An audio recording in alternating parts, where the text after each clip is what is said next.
Hey, welcome back, everybody. Welcome back. As you guys can see, I'm not Court.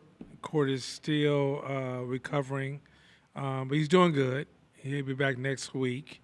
He actually wanted to show up this week, but based upon his brother's order, we asked him just to sit down one more week, and so I'm here with you. So in order for us to move forward, I think we should get some announcements out the way. There's a couple of announcements I want to make. Announcement number one, make sure you sign up for the class. If you don't sign up for the class, you won't get notifications, you won't get updates, you won't receive a schedule, you won't receive communication. So make sure you sign up, and sign up. Place your information so that way we can send you emails and keep you updated when class, what time things start, if things change, and future tools that we will be using for class. I will come back to the tools in a minute because the tools is something that I'm really excited to share with you guys. Next thing I wanted, next announcement is, remember, we only have 1 month left for free classes.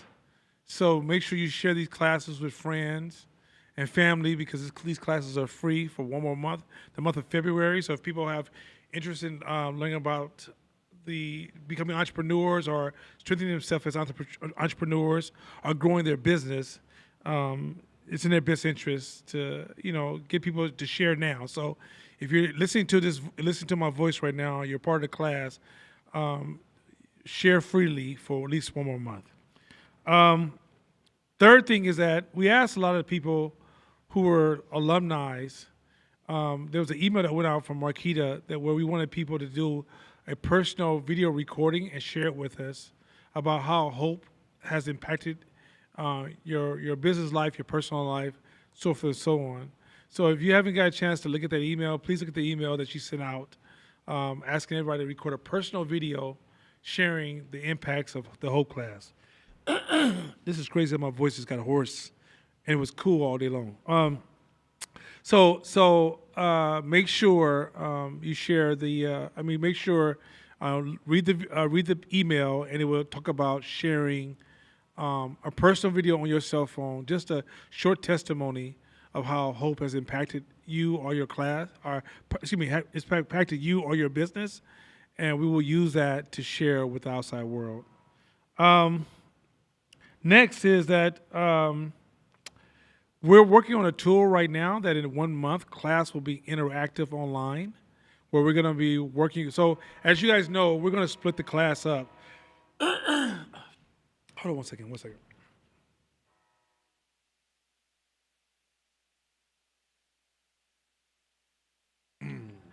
We definitely get that slide for the train to be fun. So as you guys know, we're going to split the class up into two, where Court is going to teach the class, and I will be online.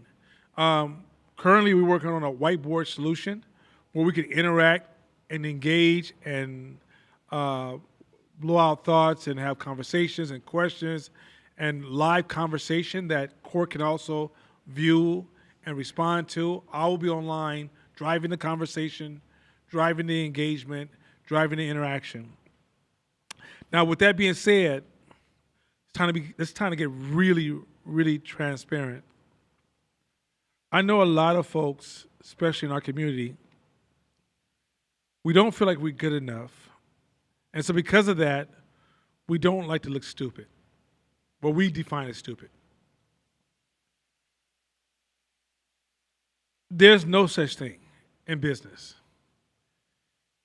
We're all stupid based upon where we want to go. But our job is to learn, experience, grow, evolve, and become experts in our field. But if you spend most of your time trying to protect your reputation or your perception, you stunt your growth. And so when we open up this online class, I know a lot of you guys may be hesitant to ask questions because you're concerned about how people will judge you. And I can also say I've seen people judge other people when they opened up and said something that was not considered well thought out. And somehow our brain forgets that at one point we were at that level, if not still at that level. But we like to play this role like we know everything and we're on top of the world and we got everything under control. And this in itself stops us from learning fast enough. Because at the end of the day, you have to practice learning as fast as possible. When me and Mashama first started 510 Media, we used to have this thing when somebody would say, hey, did you ever heard about this thing called the red box? Now, in the past, we would say, yeah, to keep the conversation going. But me and Mashama realized that was destroying our ability to learn. So somebody say, have you ever heard about the concept of the red box? And we would say, nah, I never heard anything about that in my life. He can say, well, everybody knows about it. Okay, well, everybody besides me. So can you explain to me what this is, right? What that did was we trained ourselves to stop over-assuming.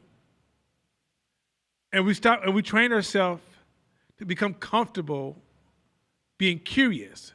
See, the same person who's curious can be seen as ignorant, right? And so a lot of times in this class, we hesitate asking a question because, oh, you don't think I'm ignorant, or everybody's going to look at me. If you can't get past that, I'm not sure why you're even trying to be an entrepreneur. Because entrepreneur, all eyes will always be on you. Whether it's your employees, whether it's your clients, whether it's the public, eyes will always be on you. And you got to learn, you have to become a big boy or a big girl, grow up, and get used to people watching you all the time. And part of that is that you're not going to be smart taking a journey you've never taken before. I'm sorry. Your previous intelligence will not, it will not train you or give you foresight or prevent you from making mistakes. This entrepreneurial journey is walking away from safety. We're so focused on just being safe and not doing anything wrong and trying to get an A in everything we do. And this is why you can't change your life at all. Anytime you decide to change your life on any level, you'll get a whole bunch of F's. But over time, your grades improve. Anything you change yourself. If you decide you want to be an auto mechanic today, you've never worked on a car before, when you go to buy the outfit to take the class, you're going to make the first mistake. When you show up, everything you're going to be full of mistakes because that's what you have to do to take on new challenges or do something that's never been done before or you're not aware it's been done before. So I'm saying that because once we get this interactive board, I can see a lot of people kind of pausing. And the goal of the interactive board is just going to replace our chat. Our chat is kind of flat. It's like you say something, somebody else says something, and it gets lost, right? This board is going to be where we can blow thoughts out and kind of expand these ideas. And in that process, it only works if you participate. But if you don't participate because you're concerned that you'll be seen and how you're going to be judged, you're getting half-baked ideas because you're not taking time to talk those ideas out and engage around those ideas. Like a lot of these ideas we're going to introduce in this class, there'll be some really advanced ideas. And you're not going to get them by just listening to them and not having some type of engagement. And, you know, historically, when Hope first started, everybody was in one big room. And we were able to, like, ask questions and get into dialogues. And every once in a while, you know, the famous Tone Vic would jump up and challenge me, or some other members would challenge me. And the challenge turned into a conversation that was educational for everybody. Well, now that we're, you know, virtual, a lot of our students I'd never met before. And without that engagement and interaction, we can't take time to slow the lesson down and adjust it so it can be digestible.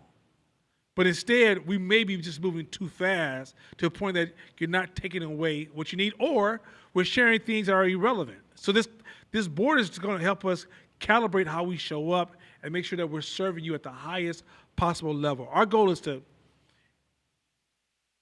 serve you and empower you to achieve the goals you wish to achieve, not to just take up your time to share our knowledge.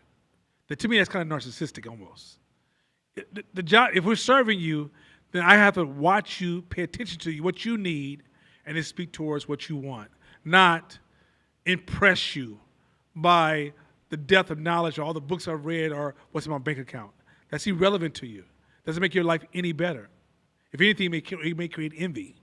My goal is to empower you to make the best decisions, empower you to change your economic condition, empower you to change the course of your life, empower you to empower your families, empower you to empower yourself.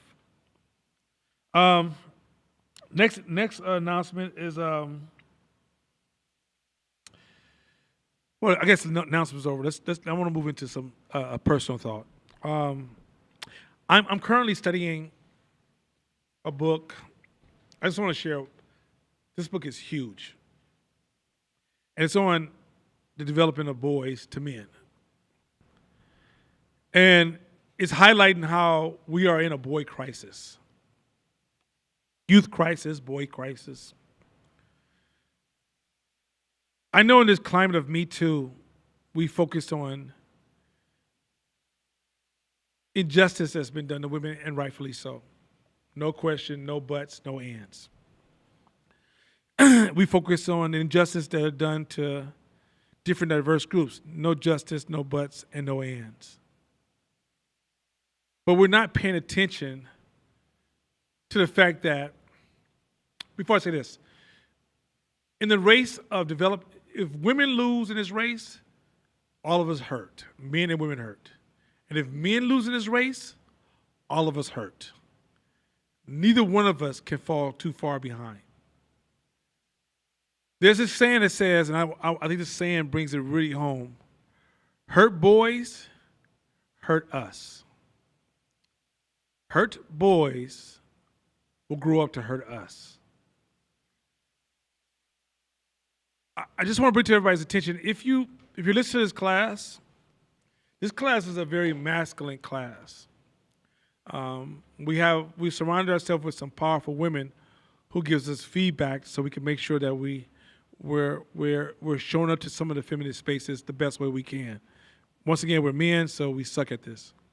And that's why you have people like Shabisha and some of the other women who surround this class, my wife, a few others who actually pour feminine energy into the circle. But if you have a young boy at the house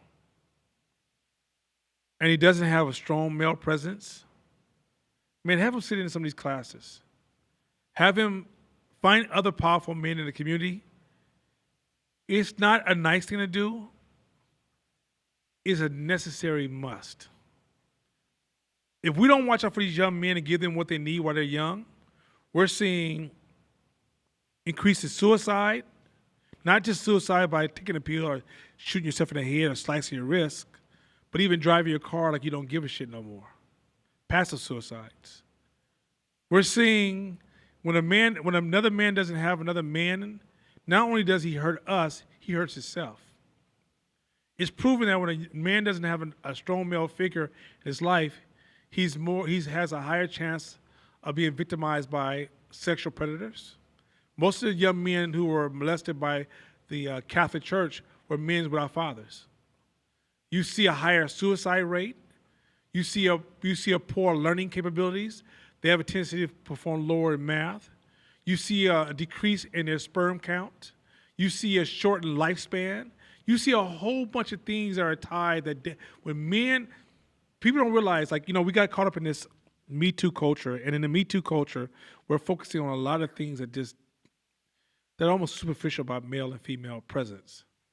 But the male and female animal receives chemical changes to their body by being around male and female animals.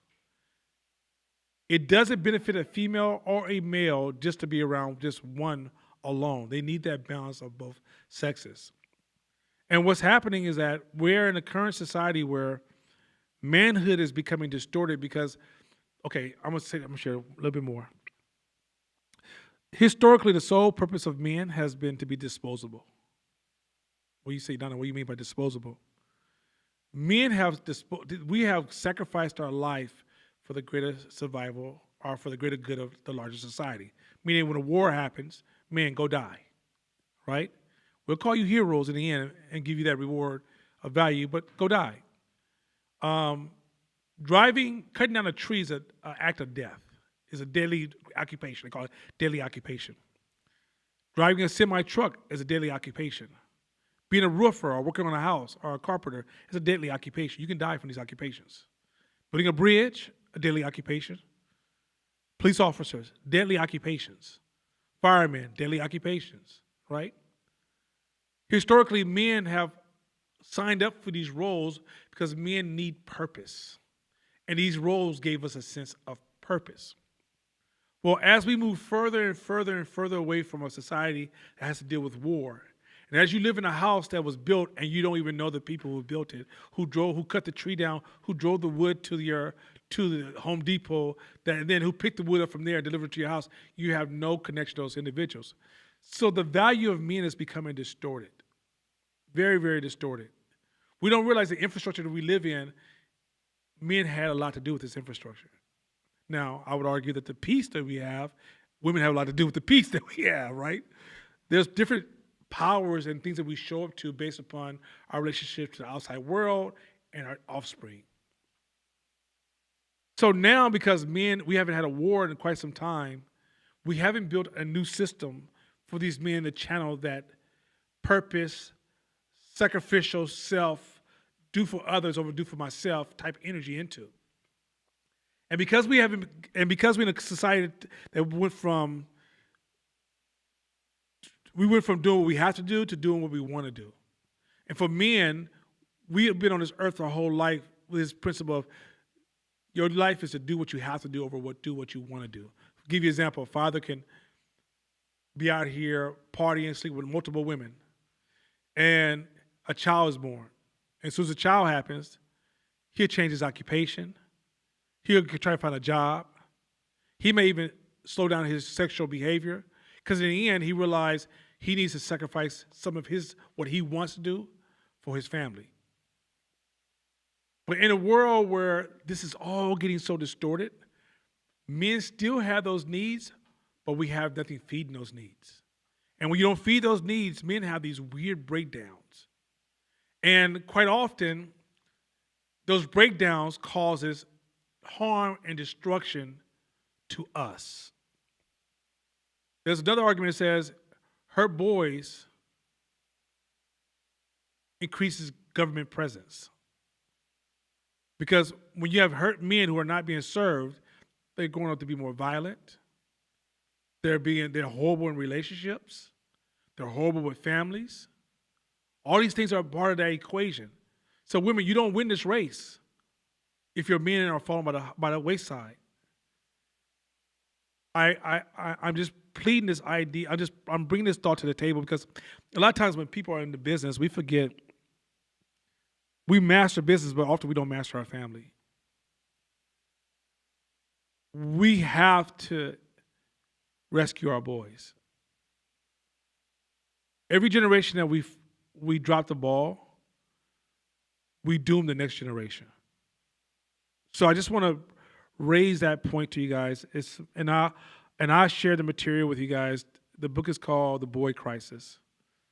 I think everybody should read this book, especially a lot of young men who are questioning what is manhood.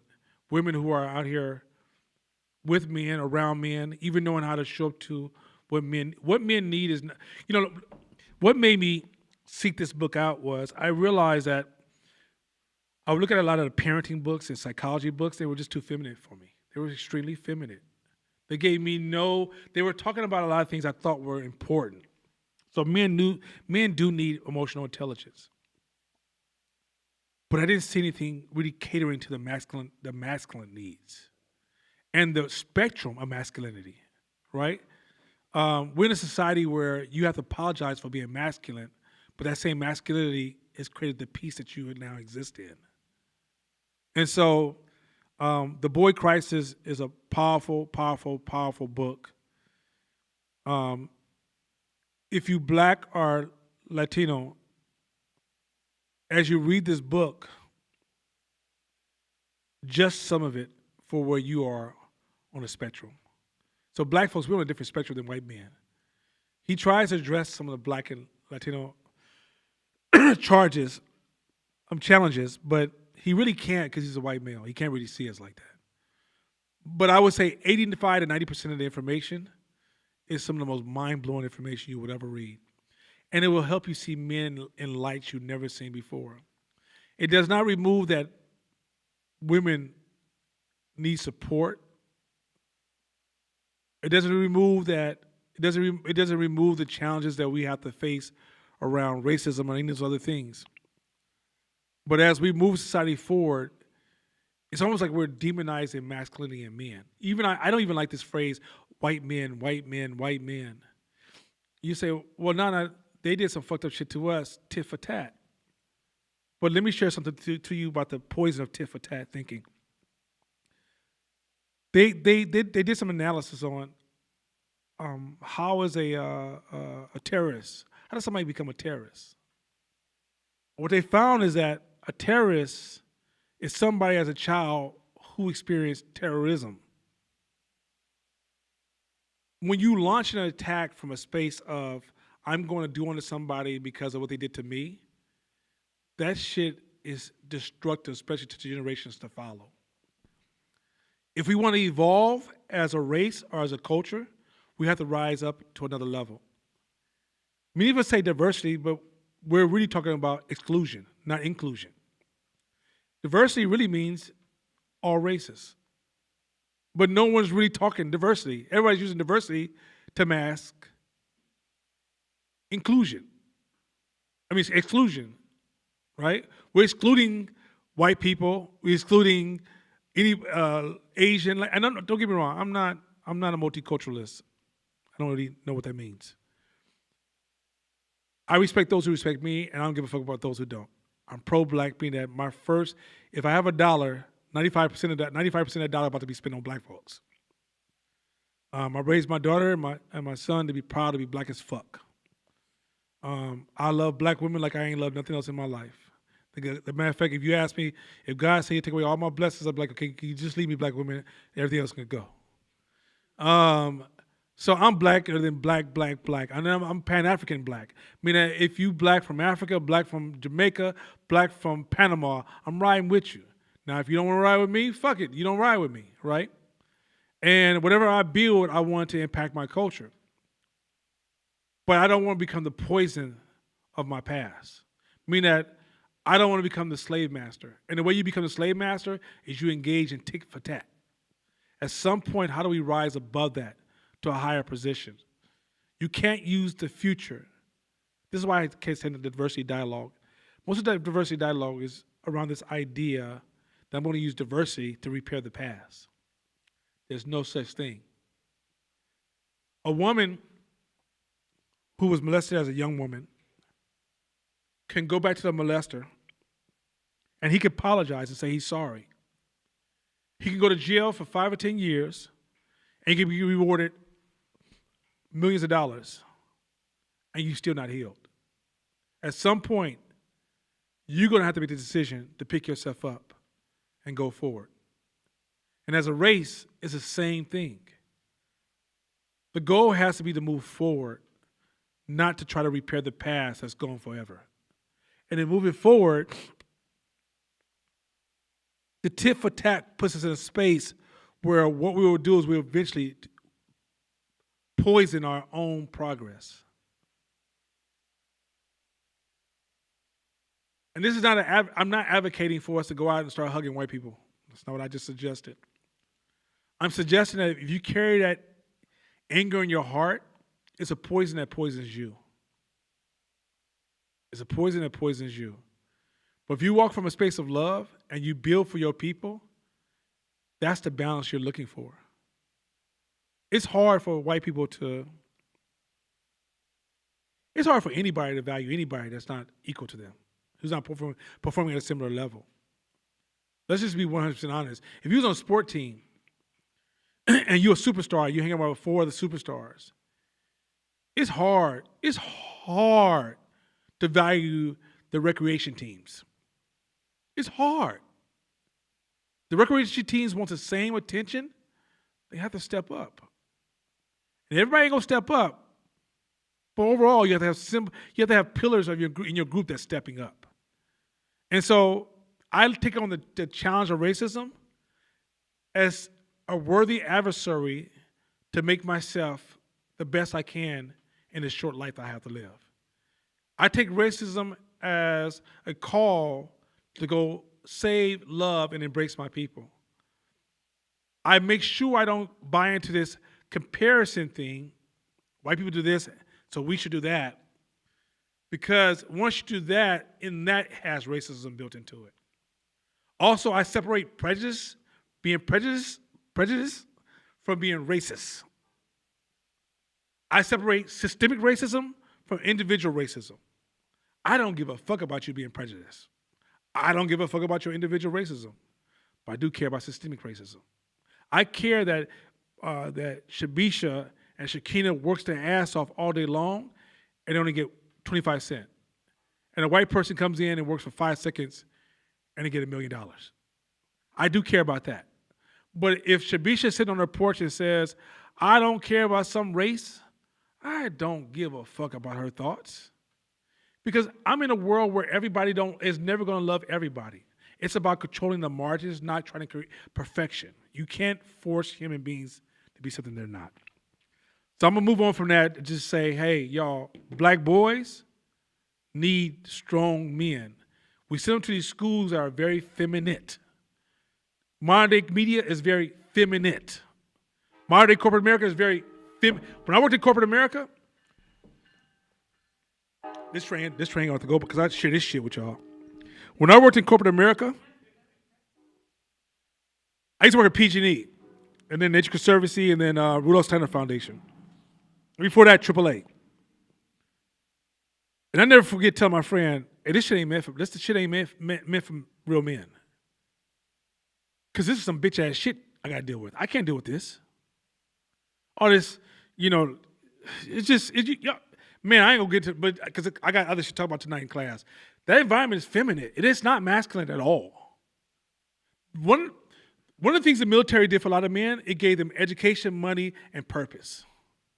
One thing corporation does, it gives you money and fuck your purpose. And your education is compromised. That's just not meant for me. And so as a man, I need something. And what happened was when you're young, you don't realize you have this inner wisdom that's calling out to be fed, but what you find yourself doing is eating the wrong shit. So mamas, aunties, and the few men that are riding with us, the real men, and I ain't talking about, all right, excuse me, y'all, I might offend somebody, and you know me, I don't give a fuck. You soft ass men, that's not what I'm talking about. Just because you got a penis and can sleep with a woman don't make you a man. And I see a lot of those out there. Like, I saw this comedian Country Wayne, and there's one thing I love about him. He takes care of all his baby mamas. Now, I mean, I say he may have too many kids, but all of his baby mamas have a house that he paid for. That's some man shit to me. You're real whining about, I gotta pay child support. Oh my God, she's so evil. That's not no man. Don't talk to me like that shit. Man shit is how you're showing up to your responsibilities in society. We need to find those symbols for our boys. If we don't have that, then it's a chance we can feed them. And once again, hurt boys will hurt us. East Oakland, Chicago. Oh, okay, I'll give you all a fucked up statistic. United States homicides last year. 100% of the homicides last year, 53% of the homicides was created by black people. Out of all the homicides in the United States, we represent 14% of the United States. 53% of the homicides were created by black people. Black people, we got work. I'm taking a minute just to have this conversation because we're chasing money, but we're not chasing our family. We're not chasing strength. And chasing families, we have to learn both sides. We got to learn this man game and this woman game. Men, you got to learn the woman game. Women, got to learn the man game. And then men, you got to learn the men game. Women, got to learn the women game. But this whole idea of what's wrong with black men, what's wrong with black women, what's wrong with black men, black women. What's wrong with black women, black men? We're tied in this shit together. There ain't no fucking separation. Last time I checked, men ain't pushing nothing out their womb. And last time I checked, women ain't having immaculate, yeah, you know what I'm talking about. Yeah, I never had to master that word. Anyway, so baby, this is your child. Girl, you had immaculate, what do you call it? Conception, there you go. But seriously, back to being serious. We're having a boy crisis right now. And white men and black men are two different conversations. White men are maintaining, black men are climbing. So stop thinking what white men need, black men need. It's two different things. And I'm not trying to channel my brother Farrakhan or anything like that. That's not my position because that's not how I focus and how I see the game. But I think there's made, and the crime that's happening in Oakland, give you an example. The crime that's happening right now in Oakland, in the 90s, there were black kids running around in East Oakland because their parents was on crack all day and all night, unattended to. Nobody paid attention to them. Then that generation got to high school level, and in Oakland, only 25% of black males graduated from high school. I think it was like less than 25% graduated from high school. Schools came up with a system that said they can no longer flunk our kids because it was so bad, right? So to this day, they can't expel your kid, they can't flunk your kid. They're going through the school system dumb as fuck, unattended as fuck, and not cared for, not seen, and not being trained, not being culturally embraced. So now you're surprised that in the middle of the day they bust your window, shoot you in your chest, run you over, and not give a fuck? And when you ask them about culture, they're like, culture my ass. Fuck culture. And you're like, oh, what's wrong with these kids? They were invisible to us. Well, I'm making a broad announcement, and hopefully you guys make this announcement after this class. Let's focus on our black boys. Otherwise, we might be writing our death certificate for our next generation. So pay attention. Didn't even get so heavy before I get to this other shit. But shit, it is what it is. Shit, it's real. Shit, I'm sorry. Um, all right, we're about to get into some real shit. Let's start this class. Well, it's all real shit, but here's going to get this class shit. All right, let me start the system of them. I sent out a podcast by Brian Tracy, and hopefully you guys had an opportunity to listen to it. I know there's somebody at home tomorrow. Oh yeah, I gotta listen to that shit. The same people who are too busy are the same people who need to sit down and listen to this shit. Because when you're too busy, your life is fucked up. I'm keeping it 100%. I know nobody's probably ever told you that because you walk around praising yourself for being busy. But when you're so busy that you don't have time to read, meditate, eat well, and take care of yourself, your life. Now it's okay if you have a short window of that. It happened 1 month. But if that's your routine, your life is in disarray. So I sent this podcast by Brian Tracy. And let me say something about Brian Tracy before we get started. Brian Tracy, in this entrepreneur game, it's layers to this shit. Layers to this shit. And you can't skip the layers. You can't. One of the reasons that I'm not going to be teaching the next 6 months is because I'm focusing on scaling. Scaling is making me not see some of the early challenges that new entrepreneurs or entrepreneurs that are making under $2 million a year are suffering from. I'm starting to lose focus of that stuff because I'm growing and I'm learning new ideas, I'm learning new principles, I'm learning new ways of doing things, and it's becoming so elementary. It's baked into my principles, but as you grow, let's say, okay, when you like the things I'm gonna teach you today, everything's at 100, but as you grow, those numbers shift. So when you get to the next level, this thing that might be 100% valuable is down to 50% value. And then you get to the next level, and it might not even exist at all because it's baked into another principle, right? So as you grow, you're adding layers and layers and layers and layers of growth. Court, we both love black people, but he shows up to it differently. Court keeps his ear, even though he's scaling now, he keeps his ear so close to the community that he can still hear the voices and their concerns and their challenges and their complaints. So he's able to speak directly because he still hears your voice. I hear your voice because I was born poor as fuck in the hood. I remember getting pizza from the church and having to cut the mold off and then baking it and eating it, right? Or the government cheese or the bag of sausages, right? That's how most of my life was. So, and I still live in East Oakland temporarily. Temporarily. That's about to end. Getting too old for this shit. I'm 54 years of age. I don't need to apologize to none of you motherfuckers. So anyway, it's time to go. But I'm still in East Oakland. A lot of my friends, I grew up, I still got loved ones that we still connect. I still play a mean game of dominoes, and I only fuck with those who can. So that means a lot of my partners still come around. I ride a Harley. This ain't no shit I accidentally put on. I ride a brand new nice ass Harley Road Glide. That motherfucker pretty as hell. If you stop here, I'm gonna go too far. I don't do that to y'all. Anyway, so now I don't hang out motorcycle clubs because I can't talk about motorcycles all that day. I gotta talk about building something. So I'm starting to hook up with these brothers who are performing at high levels who ride Harleys, and it's giving me a whole new relationship. And I don't like rich people. I don't like corny traditional rich people. Like real rich people I fuck with. I'm talking about the kind that, black and white balls and, they do that shit. That shit. I just can't do it. I hung out with them for a year and I was like, I can't do this because everybody was stunting too much and status too much. And it was like, hey, we got our black communities out here starving. What is this about? So I have a real grounding and I still listen to the kids a lot. But as you grow, my studies and my practice and my development is pulling me away a little bit.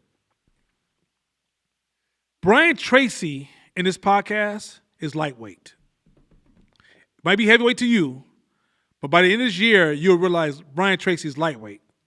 But these principles, I'm going to give you, so Brian Tracy as well as Vision from the book Code of Extraordinary Mind, I'm going to give you the core principles 6 months from now so you can write the same goddamn book. But I can see flaws in these individuals. I can see flaws in Brian Tracy. I see flaws in Vision. So I don't want you guys, don't become a Brian Tracyite or a Visionite where you start to follow everything they're doing. These cats are lightweight, but they're strong for the beginning of this class because before I can teach you any strategies, before I can teach you a higher level of manipulating reality, the first thing I have to do is give you the power to alter your beliefs and your self-perception. I got to give you the power to challenge your ego, and I have to increase your emotional intelligence. If I don't do that, I will introduce these high-level strategies, even in the most simplest language, but when it comes time for you to pull the lever, you're pulling it at the wrong times because you're just not aware of yourself. Or you avoid opportunities to pull those levers because you're not aware of yourself. And so with that being said, I want to jump into a couple of things in the podcast that he said that I want to just tap into. And I think I wrote down a couple of extra ones. Hold on. I wrote down a couple of extra ones he said too. I want to.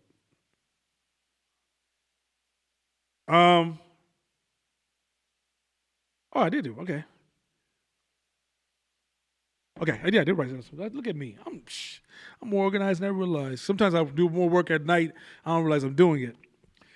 You know, y'all, it's weird not having court here because sometimes I can just take a break. Like when you talk this long, you can taste your own goddamn spit because you talk so long, right? It's nice just to shut up for a few minutes and let the just natural flow of your body do what it got to do and then speak again, you're fresh. This is some hard-ass work. I don't know how a comedian gets up there for 1 hour and a half and laughs too. I don't even want to laugh. I'm using too much spit. Anyway, okay, let's do this. Man, hey, shout out to Pastor Chris and all the other ministers that are listening. You guys are killing it. Because, bruh, I'll tell you, I want to teach this class to meditation. Just, you feel what I'm thinking? Y'all feel what I'm thinking? Anyway, okay, let's do this. The most important upgrade one can make is an upgrade of your thinking. So he said one of the points he said in the podcast, he said, one of the most important upgrades one can make is the upgrade to your thinking. That phrase is so powerful, it's ridiculous. We're going to tap into that throughout this class. This whole course is about upgrading your thinking. Is the most important. Okay, let me tell you what this is directly in contrast to. The tinkering culture. I'm going to feel my way through it. I'm going to discover it, just get out here and I'm going to tinker my way through it. If you don't master the art of thinking, you will be stuck in a maze tinkering for the rest of your life. So if you're in a poverty maze, you're going to die in that same poverty maze tinkering. In order for you to change your life, at some point, you're going to have to upgrade your thinking. 2, it says, improve your decision-making by slowing down. If possible, sleep on it. So what he's talking about improving your decision-making by slowing down is that it's this thing called heuristics. It's when there's a part of your brain that makes fast decisions all day long, right? So if you stand up right now and you walk to the bathroom, your brain is making a whole bunch of decisions that you really don't think about, right? Somebody could call you on the phone, you see the name, you grab the phone, you pick it up. What's up, yo? What's up? Hey, girl. Hey, dude. What's up, my man? Whatever you say. And you gauge a conversation, and rarely do you pull your subconscious to the table. But like I told you last week, most of the things that are manipulating you are attacking your subconscious, not your conscious mind. So a lot of times when you're making business decisions, if you make a business decision from your fast-thinking mind, you're probably making the worst decision. When it's talking about critical decisions. The reason you want to slow down and learn to make decisions by slowing things down is because sometimes if you haven't eaten enough, if you're a little tired, if you're distracted, if you have a bias, if you have emotion that's really intense, Slowing down allows you to move all those things out the way and make better decisions. Next we talked about was zero-based thinking. Woo! Zero-based thinking is code. I'm going to teach this one. This is a code principle. I'm going to teach, and when we get to strategy level in this class, we'll bring back zero-based thinking. Zero-based thinking works like this. Shabisha, 1 billion times a zero is what? Shakina, 1 million times zero is what? Okay, y'all kind of smart. Kaja, 1,485,600,000 times zero is what? This is what happens to your life and business. No matter how hard you work, when you have a poor system, poor people, poor strategies, your output will equal zero. For black people, a lot of times we think we don't know this equation. So a lot of times we think we work so hard we got nothing in return. But we didn't realize that your strategy, who you are as a person, your approach, or even what you were trying to focus on was a zero. And you put $1 billion of effort into it, and you got your output, and then you blame racism. Slow down, baby. It might be you. Number 4, always evolve your business model. This is why I fucking hate the tone of the language around gentrification. Gentrification is a very static idea. It says, I lived here for a long time, so I am entitled to something. But the way the universe actually works, it says life will constantly change, evolve, and move. You do not control the future. Life will constantly change, evolve, and move. So if your business model, if it starts off, it's a great business model, and you take off and you make your first $200,000 in 1 month, one thing can change in society and your business model can already be outdated. Human beings are what we call a complex adaptive system, meaning they're always adapting, they're always adjusting, and they're always growing. Nothing's ever the same. The rule is you can never step in the same river twice. But yet you guys are using a static system to grow your business, meaning that you can't get into business with simple as thinking and simple as ideas and simple as plans. If you want to be successful in business, you're going to have to evolve your business model. Never brag about what you've done. It's like, some of y'all sound like the dude at the club. Man, I used to have them. You understand? I used to be the hottest one. And this is why you're not hot no more. You stuck in the past. Some of y'all come to gym, I used to play basketball in high school. Motherfucker, you 50. It don't matter what you did in high school. High school is now considered part of the museum for you. You're supposed to just go look at it. Anyway, so always evolve your business model. What percentage of your business decisions will turn out to be wrong? He says 70%. Okay. I'm drinking my water so you can sit with that for a second. What percentage of your business decisions will turn out to be wrong? Shabisha, what did he say? I think he said 70%. Hey, Dre, you see that? 70%, right? Now you see what I said? If you don't like being wrong, this ain't the game for you. Because 70% of the shit you're gonna do is gonna be wrong. I was talking to another business person the other day about something that somebody else was doing wrong. And first we highlighted what the person was doing wrong. We said, but you know what? That's good. Because they're gonna be tight when this shit's over with. You guys gonna go with this? 70% of the shit you do, the mistakes make you greater. The falls make you stronger. I tell my daughter all the time, when you fall down, what you gonna do, baby? Get back up. That's right. This is how you're gonna become strong from getting back up. 70% of the decisions you're going to make in business will be wrong. Next one.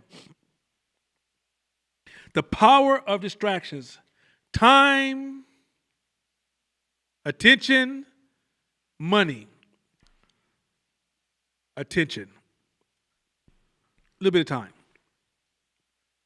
Many of us can't perform because we're too distracted with things that don't matter. He said we should focus on things. He goes, where a lot of us go wrong, we focus on things that don't matter over to focus on things that does matter. Our distraction game is so damn bad. Between the internet, Facebook, social media stuff, texting your friends over shit that is never going to ever matter, to paying attention to society issues, to focusing on Democrats and Republicans. How your broke ass in the East Oakland worried about who's the next Democrat? It just blows my mind. You can't even build a doghouse, and you gonna tell me you worried about who's gonna take over the Democratic Party? Why are Republicans growing? Or the vice versa. These are things that don't matter right now. You worried about, oh man, crime getting really bad in Florida. You live in East Oakland, right? Let me tell you, sister, brother, let me break down how we got here from the white man and the 5 nations of the Illuminati. What? We got to pay attention to, last time I heard Jordan is making this investment, and it really makes me mad. What?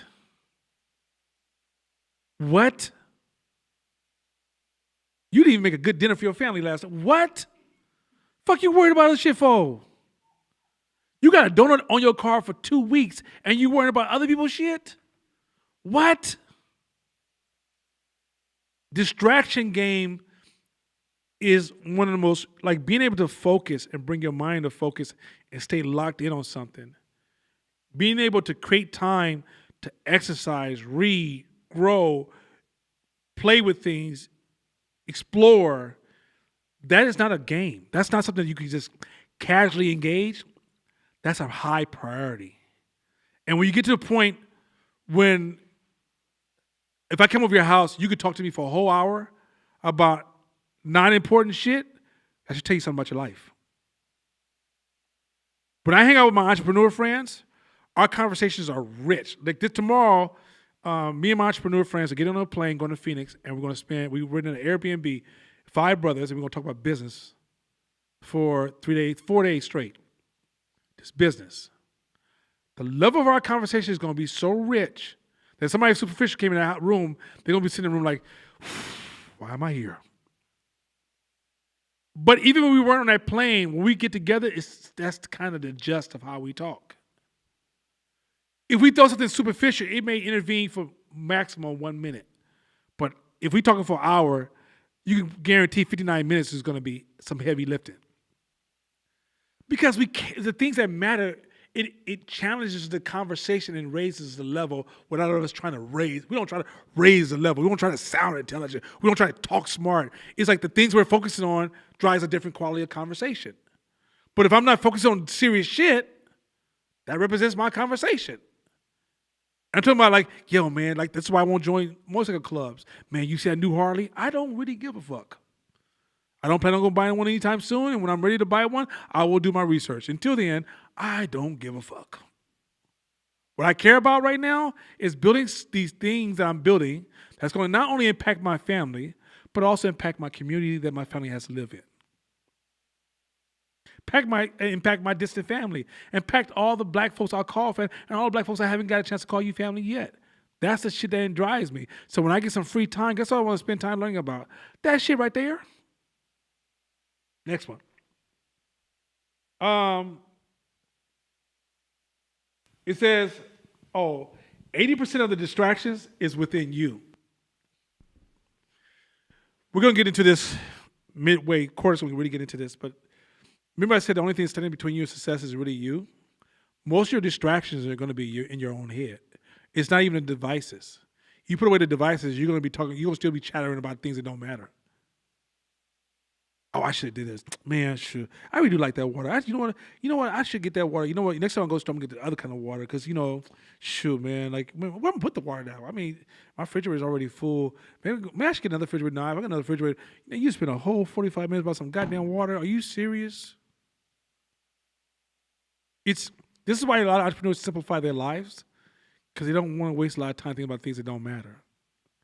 That's why I stopped buying shit. I used to buy so much shit for myself, but guess what? I started having to think about that shit, and I said, "Oh shit!" So now my drone is 3 years old. Shit, that's the camera gonna be for until that camera goes away. Cause why? I don't want to have spending a lot of time thinking about shit that don't matter. When you buy a lot of new shit, you gotta think about a lot of new shit, right? It just changed. The quality of your life is not based upon how much shit you have. The quality of life is based upon the quality of the relationships you have. And a lot of times in solving problems in life, I'm not saying that you don't have the right to be superficial. Let's not go to extreme. Don't somebody go home tomorrow and be like, yo, I don't give a fuck about none of this superficial shit. And then the tax guy show me, take your money. That's not what the fuck I said. I'm saying we're giving it too much attention. Not some attention. Too much attention. Start to ratchet that back a little bit.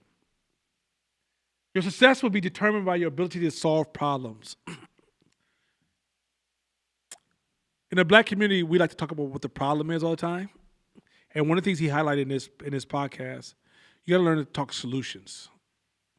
Stop spending time in any form of conversation about problems. Like you gotta bring the problem up, but learn to think and talk solutions.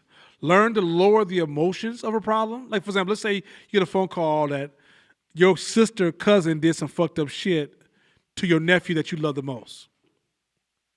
Your brain will be like, that's wrong. But instantly go into like, well, why would that happen? What is it that I'm missing in this story? How can I solve this problem? Is that cousin okay? Is the person who caused harm to that person, are they going through something? Are they okay? Like your brain goes to solution. You have a problem with your business. This happens in your business. Instead of going, oh, I can't believe they broke this item. This is going to cost me a hell of money. You're like, okay, they broke the item. What are my solutions? About 6 years ago, I went to a photo shoot at the Coliseum. And upon leaving the Coliseum, I decided to stop and get me some fried fish at S&S. You understand me? And I thought, I'm looking at my car, it's catty corner to me, but I'm watching the car the whole time. And every once in a while, I'm like, yeah, let me get some ketchup on that. I came outside, and I think it was $17,000 worth of equipment was stolen. The person followed me around. I parked my car, hit the window, shit gone. So I go through my moment of anger, and I never forget this. Mind you, this is when $17,000 meant a lot. So I sit down, mad as a motherfucker, tingling, because I'd never been robbed before, like that. Mad because also I lost a big job. That even hurt me more as a job I lost because I just finished a job for a client at the Coliseum. I think it about 6 years ago. So I sit down in my chair. I remember I'm numb. And my wife's talking in one ear and it just feels like, because I'm so numb, it just shuts the whole outside world. And at first, I wanted to get mad at myself and say, why are you feeling like this? And then I told myself, no. Sit with it. Let the emotion run its course. Because tomorrow, you can't be here. You got to go. So after the emotion calmed down a little bit, I laid down, took me a little nap. Next day, got up and said, okay, what can I do? What's my next move?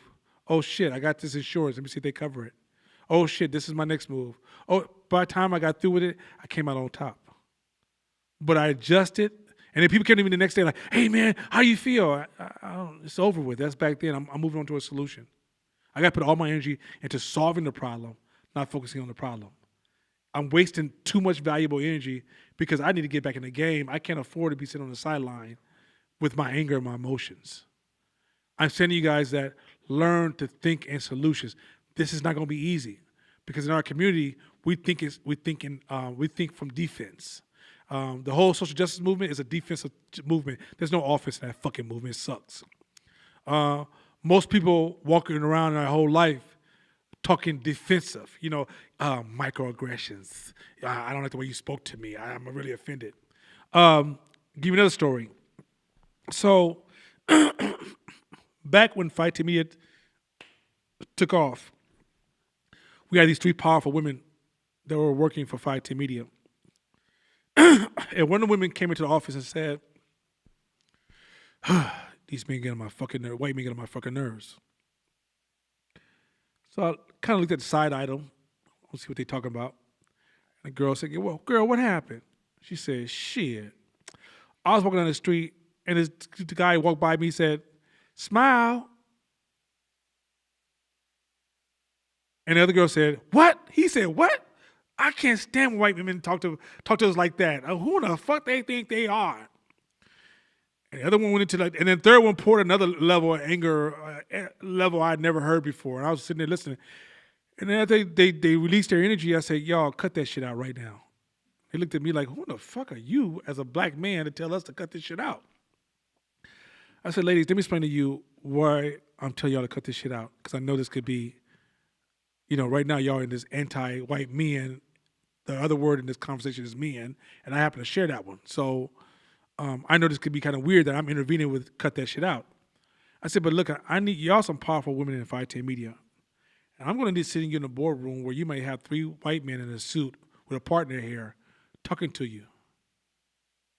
If at that point you see them being superior, you've already lost negotiations. And I'm going to lose some money. I need you to bring this dislike for white men way the fuck down. See them as just human.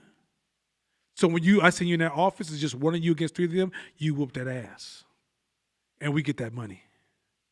But if you go in that office thinking that white men are this big super giant being that's really Superman, but he just has to have too much kryptonite so he really can't fly right now, and that you're just a simple black human being, you're going to fuck up my money because you already lost a negotiation. If you go into negotiation and you see the other person's superior, or you feel fortunate to be there because you don't think you deserve to be there, you've already lost a negotiation. So in the end, I said in this office, all that microaggression, all that bullshit, I'm going to teach you how to rise above that shit because it's really speaking towards your weakness, not theirs. I know I'm pissed somebody off, but guess what? Just sit in the corner and let that social justice run through your blood till it runs out. Anyway, let's go to the next one. When it comes to problems, don't focus on the emotion, the negativity, or who did it, but focus on the solution. That we kind of hit that one earlier. Let me say this real quick. That's also radical responsibility. When you have a problem in your life, stop blaming others. If you're a black entrepreneur, I know you will deal with racism. But can you stop blaming white people? It ain't getting you, it's not helping you.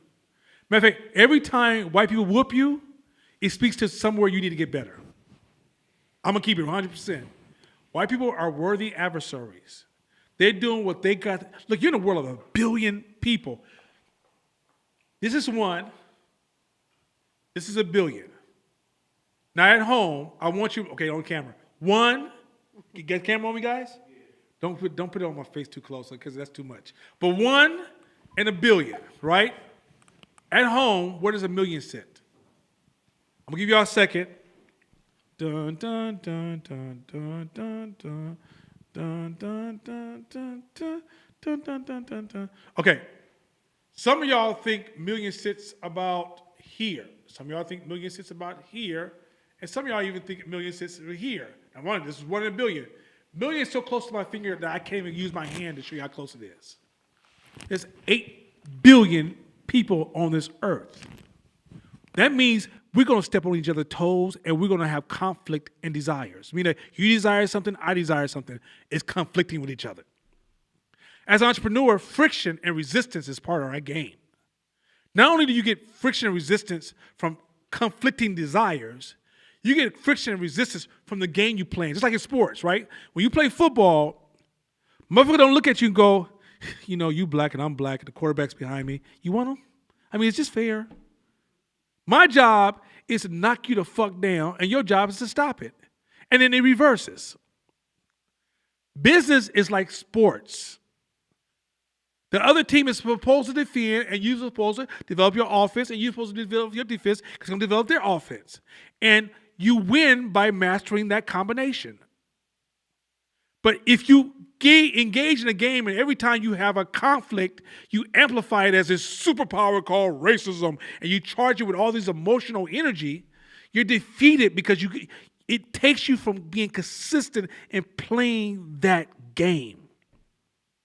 So black people, take your pro-blackness and use it to create some shit for your people, your family, your communities, your schools, and so forth and so on.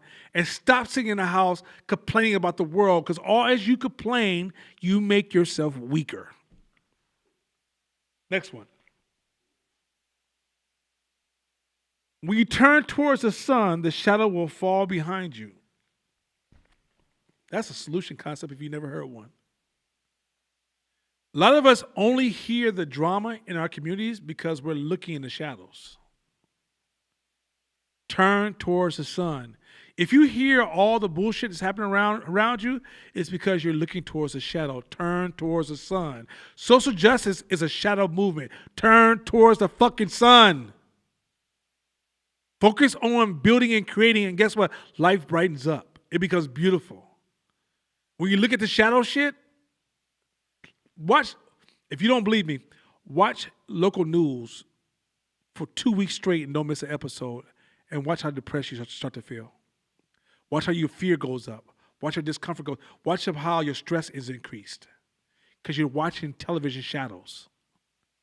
Next one.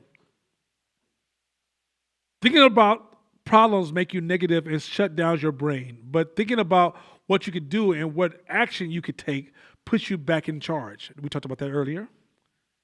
As an entrepreneur, we never complain about anything in our business because we are the boss. Man, Shabisha, she don't never do shit right. I don't know what's wrong with her. Bro, you the boss, right? This is really bad that you complaining to me. You know that, right? You get your ass over there and fire her. This is the one that black people, we it's hard on us, and I know y'all think this is not hard on us, but if you pay attention, it's hard on us, and it's something we, in our observation, our research, we see is hard on us. Learning to think like a customer, become obsessed with customers. A lot of us can't become obsessed with customers because we're too obsessed with ourselves. A lot of us cannot become obsessed with customers because we're too obsessed with ourselves. How are you obsessed with yourself? You're trying to prove yourself, that's obsession. You're trying to value yourself, that's obsession. You're trying to prove, you're trying to make a statement, that's obsession. You in love with, you just are narcissist. Your ego's out of control. We'll get into that. We're gonna get into tools to bring that under control. But a lot of people destroy their stuff in business, or they're too afraid of being judged. They're too afraid of failing. They're too afraid of being laughed at. They're too afraid of being your mama calling you talking about, what's that shit on the internet you selling? What are your numbers? What are your net contribution, or what are your attributable margins? I think it's attributable cost, which is a lot of us get into, like, for example, I've seen this a lot happen in business. Somebody will make a t-shirt. I'm gonna sell this t-shirt for business. And they're like, okay, I bought the t-shirt for $14, so I'm gonna sell it for $16. Make $2 profit, or $17. I make $3 off of every t-shirt. But attributable cost says, okay, wait. What was the postage cost? What's the storage cost? What's the cost of getting preparation? What's the cost of shipment? What's the cost of marketing? What's the cost of project management? What's the cost of administration? That all goes into the cost of that t-shirt. So maybe the t-shirt should be $25 because you're paying for the cost of doing business to sell that t-shirt. A lot of times when you come from poverty or scarcity mindset, you're just focusing on making a respectable profit. You're forgetting about taking care. What's the cost of you going on salary and paying your fees and your taxes and your insurances? That's all goes into the cost of that t-shirt. I can tell everybody that's listening to my voice right now, if you haven't taken Hope before, go home and this is your first exercise. Go home and raise your fucking prices. I can promise you, you're not charging enough. And then when you raise your prices and you go, people are not going to pay that, then clean your business up so they can pay it. Stop telling me candy bars already eaten, already took a bite taken out of them. Are they all crushed and they've been sitting in the sun all day long? Nobody wants to pay for this candy bar. Well, they've been sitting in the sun. I don't want to pay for them either. Change the wrapping, change the package, change the communication. Get a clean logo. Stop letting your nephew who just learned how to play with Photoshop in the 7th grade make you a fucking logo. Cut it out. Get serious about this shit.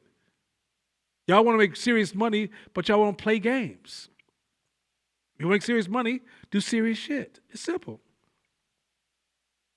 A couple I want to add real quick, and then we're going to move on to the next lesson. Let me see. I had a couple in there.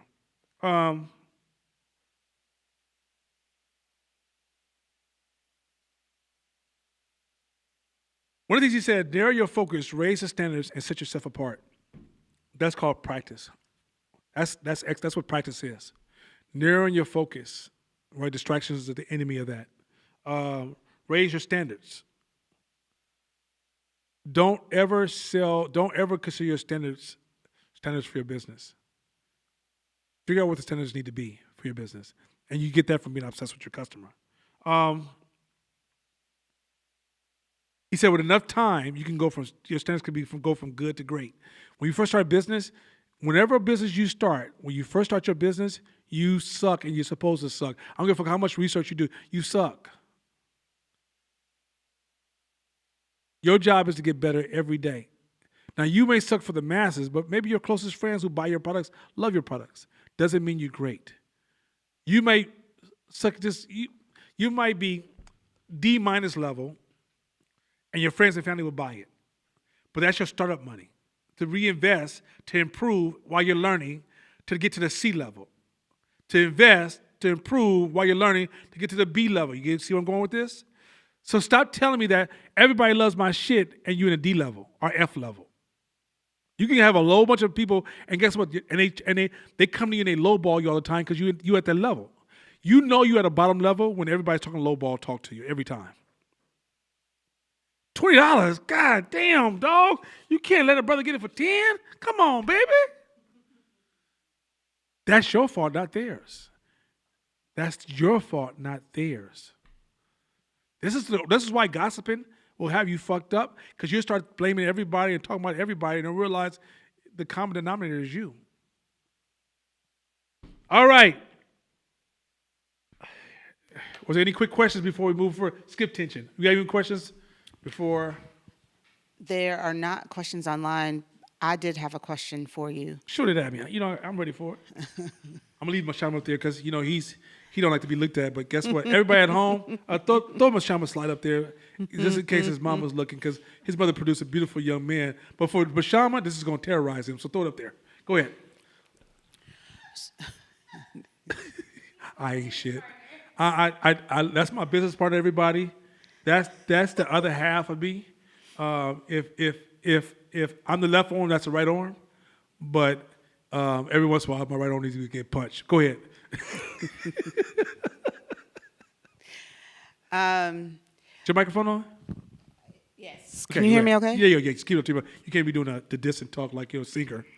You can't Luther Vandross me. Go ahead. I had two questions. One of the ones, or really I think two that I'm hoping you can kind of dive in a little more on. One was around, you said to improve your decision making, right? It's about slowing down. And so, practically speaking, right, where let's use a real example. You need to make a decision. I'm going to throw a scenario. You have to make a decision on a really important contract, and they're telling you that they need a decision by the end of the day. But your day is already planned. Let's say you find out about that at 12 o'clock, 1 o'clock, something like that. Your day is already in motion. You already had other things that you were going to do with your day. But now something just landed and you need to make a decision by the end of the day. How do you, as an entrepreneur, address that? So I'm in the optionality. So I'm going to show you some options. So by the way, optionality is the way that you stop yourself from being victim by storytelling. Storytelling is a very manipulative tool to get human beings to do things that not necessarily in their interests, but you can manipulate people. And matter of fact, social proofing and social contagion is often one of the main tools they use to spread it is stories. So you have to practice optionality, which is turn the story down and look at what options you have. And then when you practice optionality, you have to practice seeing things contextually, right? So contextually meaning that what happened before, what happened after, what happened between, what's the percentage chance of this happening, what's the cost of a bad decision if it happens every purple moon. One, if everything was perfect in your story and there was no adjustment, I'd make the decision. But what I would do is I would still try to prepare 30 minutes to an hour or a phone call to put myself in a position to make the best decision I can.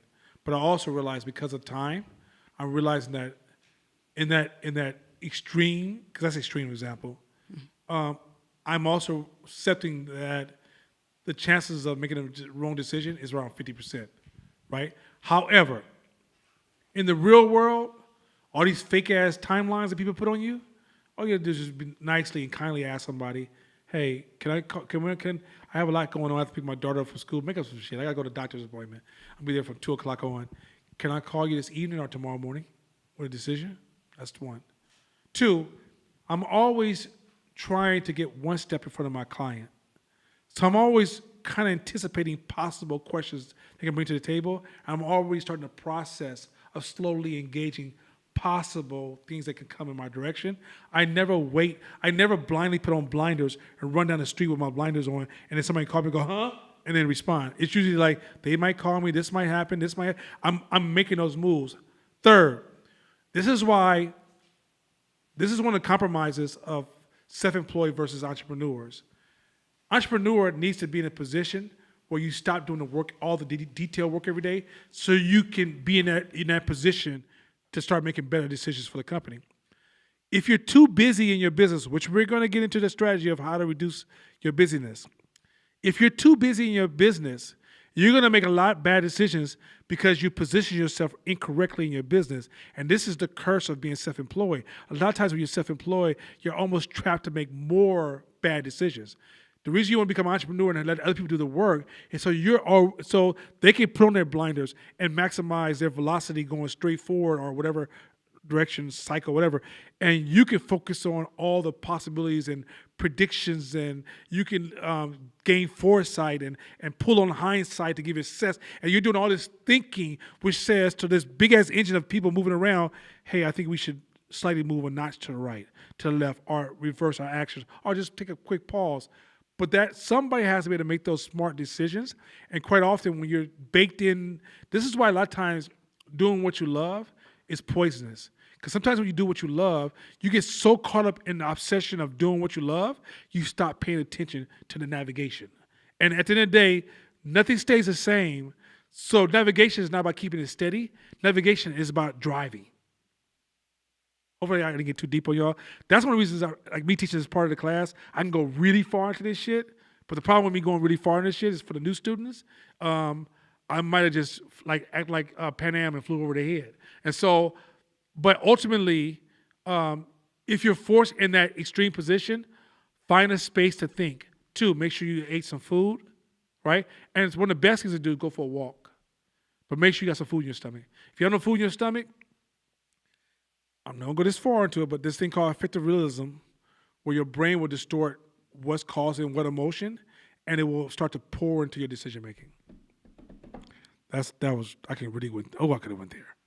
Anyway, code of extraordinary mind.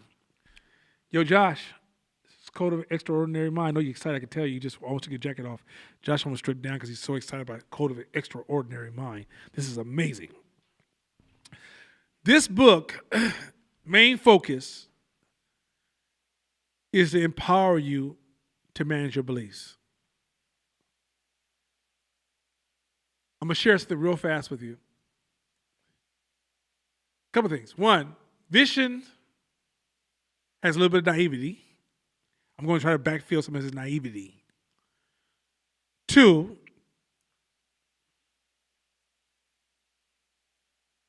this book is going to be in the process of developing your beliefs. If you are trapped within your beliefs, the first goal is to learn to divorce them. But remember, don't throw out the baby with the bathwater. This is so important to say this. Because when we start engineering beliefs, we're in a society right now that individualism is a poison that we're all being poisoned by. There's no such thing but we buying into these ideas. And we start thinking that our thoughts is the beginning and end of the universe. We don't realize that there are certain things in place to stop leaks that when you remove it, it will cause a crack in the dam and cause major destruction in your life as well as others. So when you change things in your life, you have to have contextual knowledge. Somebody got a phone that just came on? Oh, smooth. Okay, that's how she gets down. I'm going to get Barry White when you call me. Anyway, what is this? So in addition to that, this first stage, vision is correct. But this is stage one. As you evolve, there's stage 2, 3, 4, 5, and 6. And it's belief manipulation. When you get to the second 6 months, I'm going to push you a little bit further to get you to stage 2 and 3. But right now, this is stage 1. And I promise you, stage 1 is going to shock most people's system. Stage 2, you can't even hear me.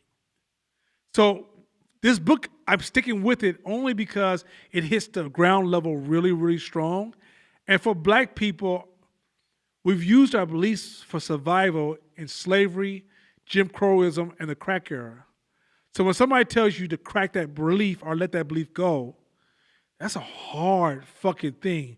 Our beliefs are wrapped in love, stories, songs, popularity. So many different things are shaping those beliefs. And so when I say, hey, let's challenge those beliefs, it's like me telling you I'm challenging your perception of who you are. So this book we're about to go through is going to help you loosen up, because in order for you to do something different, you got to believe something different. And you can't amend your current beliefs to create this new world. You literally have to replace bad beliefs to get to the new world. So you can't amend it. Because when you amend it, you'll poison this new principle. And so for the principle to have its impact, you got to be able to replace old ideas and beliefs to let new beliefs come in, be activated, and impact your life. And that process, although it rolled off my tongue relatively easy, is probably one of the most difficult things for human beings to do. Now, if we can't get past this stage, you might as well just say the last 6 months, start this part of class over, but don't even come to the second 6 months of class. If you can't, and I'm not saying that you have to get to the point where you master art of ultra belief. You have to get to the point where you're capable of just tweaking a little bit. You'll become stronger over time, but we're going to use this session of the class. This is the beginning of tweaking your belief system so you can tweak your life. Anyway, let's get into it. So by the way, these slides at home, train.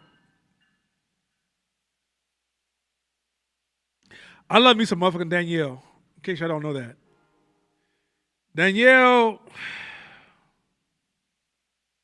is an amazing sister. This artwork that you're seeing is designed by Danielle, and we purposely chose artwork that makes you want to celebrate your own culture. As you see these beautiful people that you can see yourself in or your family members in, I want you to learn to see value in these images. 2, I want to give credit to the famous Demondre Ward. Demondre, no, I'm just saying this, there's other pictures in here. Demondre, Kevin Allen, Scott, Goosey. He's going to hate me, but I'm going to call him that until he can beat me up, and he's not going to do that no time soon. So anyway, these are images that were captured by the family members of Haite Media. Excuse me. Some of them are not, some of them are stock, some of them are captured. But these images are designed for you to broaden your value of the culture. You can't produce value if you see no value. Black people have kickstarted so many major businesses, MGM, New Line Cinema, um, certain clothing companies. And yet, the only people that don't see value of them is us, because we don't see value in ourselves. So these images, that's just a little bit of messages by images. So first slide. It says rules. There's rules to follow and rules to break. Many of us have lived our whole life based upon these rules we're trying to show up to. Yet many of us have never, ever, ever questioned those rules. In this process, we're going to teach you how to question those rules, how to see those rules, how to tweak those rules, how to challenge those rules, how to replace those rules, and sometimes how to fall in love with those rules. Rules, all rules are not equal. All rules are not equal. Those of you at home, what is America? When last time somebody saw America? What does it look like?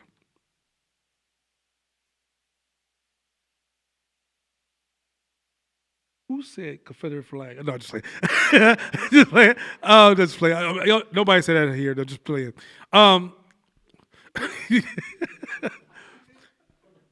What does Google look like, everybody? What does Google look like?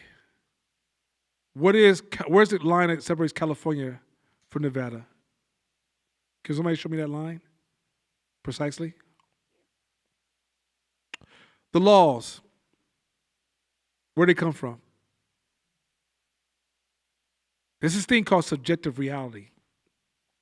We call it real, but it doesn't exist. Google is just a group of people who buy into a single idea that work in the same space that build software. The software doesn't make Google. Google's bigger than the software. What makes Google is the idea that they all align with. California, we just accept that when we see that sign, I'm in California. When we see the next sign, I'm in Nevada. There's no official line. It's abstract in our minds. Laws, rules, racism, most of racism is only in our mind.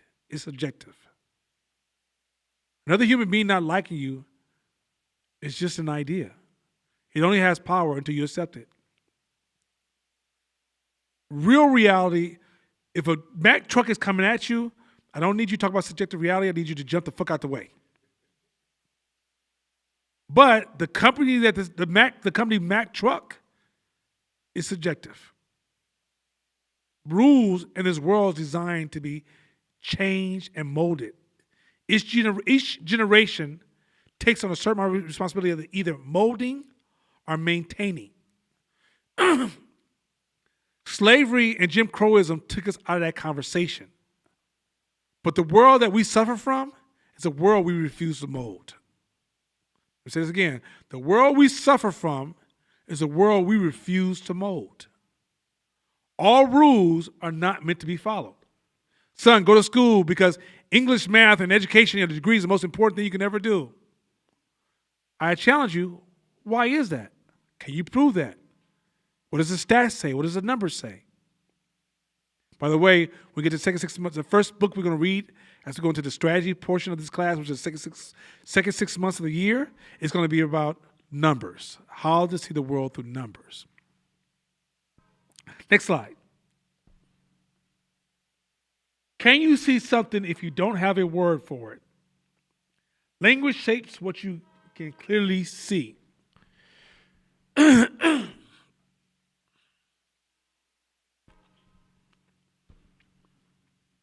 Stage 1, this is true. Stage 2, no. This is why I'm not going to talk about stage 2. Stage 1, this is so damn true. When you develop a language for something, you're able to see different strategies that didn't exist. You can see a problem in society, but once you give it language, you're able to actually then able to actually control the strategy. Without language, you don't control it. There could be a problem in your life. There could be a disease. There could be. The other day, there was this.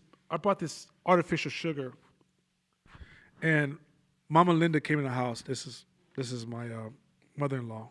I'm my godmother.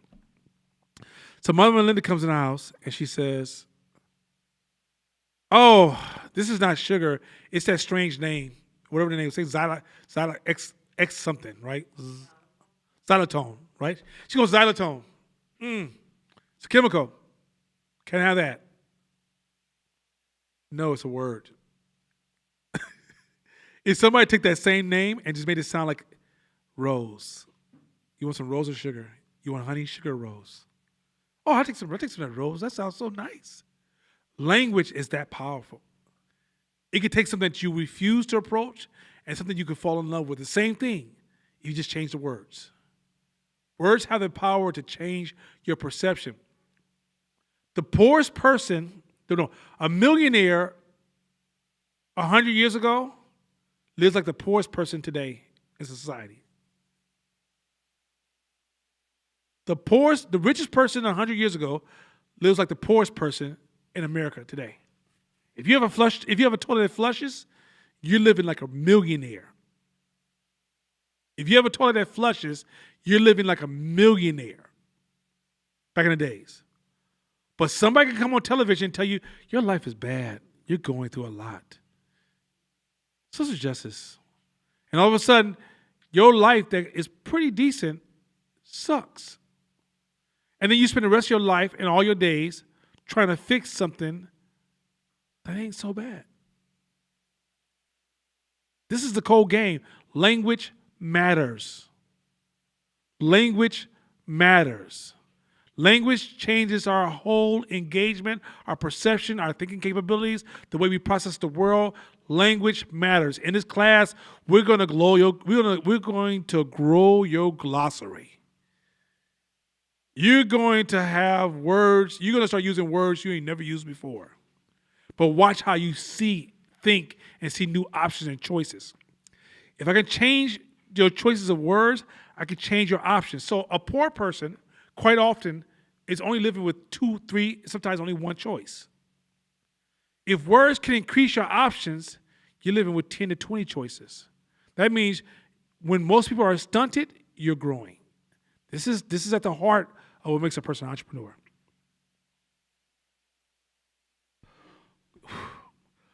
Culture creates rules for survival, but rules eventually convert to shoulds, and should converts to status games. This is eventually defended with our lives. This one is hard, man. I'm gonna try this one fast because I can get stuck on this one alone. You not who you. Okay, human being. Everybody listen to me right now. Hear me out on this one. You're not your imagination. You are a combination of who you are and the world around you. The world around you defines who you are, and who you are defines the world around you. It's a marriage. You don't get to divorce history. You don't get to divorce the world around you. The world around you, you don't get to be whoever you want to be in spite of what everybody else wants to be. We are herd animals. We have to collaborate. We have to connect. If that bothers you, then leave this class. It's a waste of your time. Stop taking any business class. Because business class is your ability to build a relationship with a large group of people and extract and then to align yourself with their strong desires.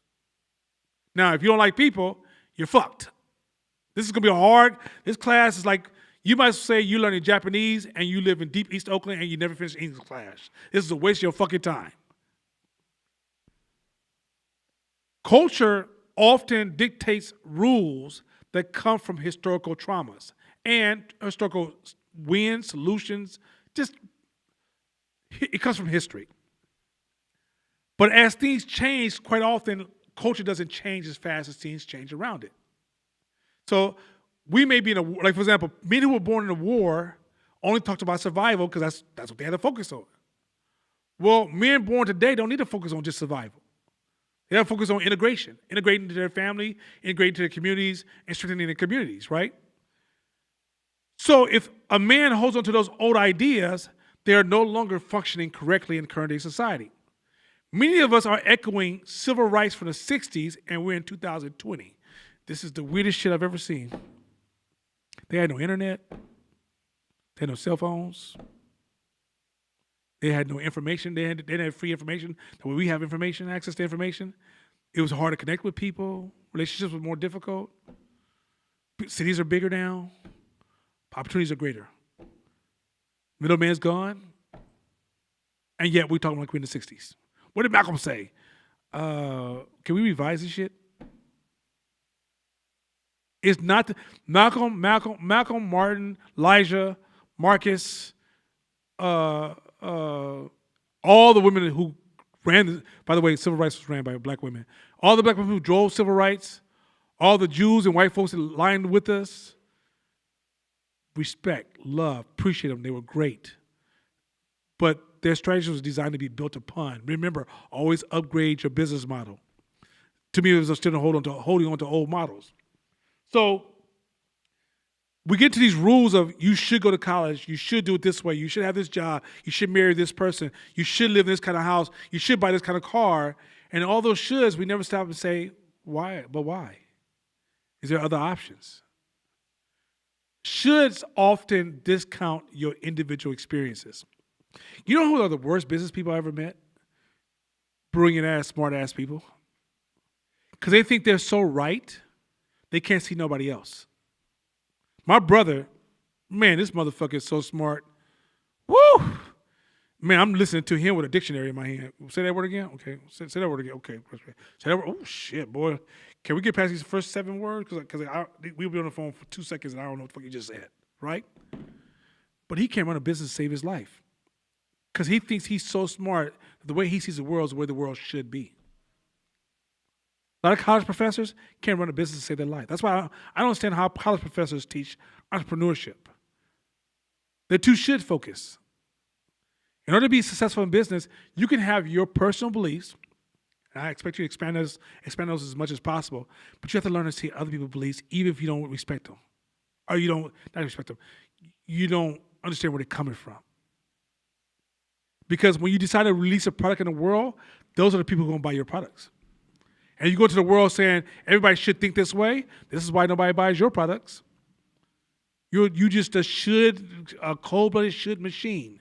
So, a lot of your entrapment and your entrapment of your thoughts come from a culture that gets into, everybody lives in a bubble. Everybody lives in a bubble. Stop using bubble as a different, everybody lives in a bubble. As much as I can be free thinking and curious as I am, when I get into my regular rhythm, I'm in my own bubble. I just have to know I'm in my bubble so I can get outside my bubble when it comes time to deal with the world. But we all live in a bubble. And so in a bubble, the bubble's often part of our culture. A lot of times, if you decide tomorrow to leave your religion, that you realize, like let's say you was raised in a cultish religion. A cultish religion is a religion that does support churning. I'll get into that some other day. Just if you want to look that up, look it up. But let's say you're in a cultish religion. And for some reason, you decide, I'm going to leave this religion. Y'all know, as well as I know, grandma going to hit you. Mama about to hit you. Daddy going to try to pull some rank on you. And they may even cut you off. By the way, if y'all can relate to that story, you should be able to relate to a lot of gay children. This is what they go through unconsciously. So that's why we should have a lot more compassion. I'm not saying I'm with everything they say, just like I am with anything anybody says. But we should have more compassion because a lot of them get cut off as soon as they find out they're not straight. People are like, psh, they done. And that's psychologically, human beings, we are herd animal. We need each other. That's why I don't understand why we talk this stupid as individualism, because if you really force us to individualism, it drives us psychologically crazy. It almost eats us up alive. And so this is another reason we should be sensitive about our gay community, because a lot of them, once they discover it, for whatever reason they're gay, it doesn't fucking matter. They, at this point, we see this disconnect from society that starts to eat at them and destroy them. And so a lot of their behavior, some of their behavior is mental health cry outs, but we can't see them because we label them as, oh, they're gay, and we don't see them. But they really are children crying out. And so just something to be aware of. So keep writing. So the word he uses is culturescape. It's the reality we build on top of the reality we live in. Okay, this is a powerful ass phrase. I wish Court was here because he can Could tell some great stories. His story. Wait till he comes next week. His stories in these spaces are the greatest. Like this cat has went from court. My wife still calls it court. My wife sees me like, "What's a court?" But court. He came from a hard background. I'm talking about that that kind of background where you would have never went to go visit him at a certain age of his life. Where dope dealing was normal, guns was normal, killing was normal.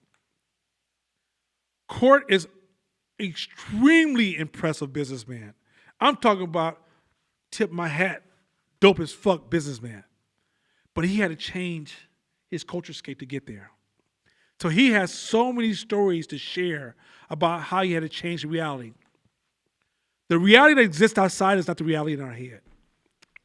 This is again, everybody. I don't give a fuck where you think you are in this game. The reality in your head is not the reality outside. When you walk outside your house, everything's outside, positive and negative, good and bad, gross and clean.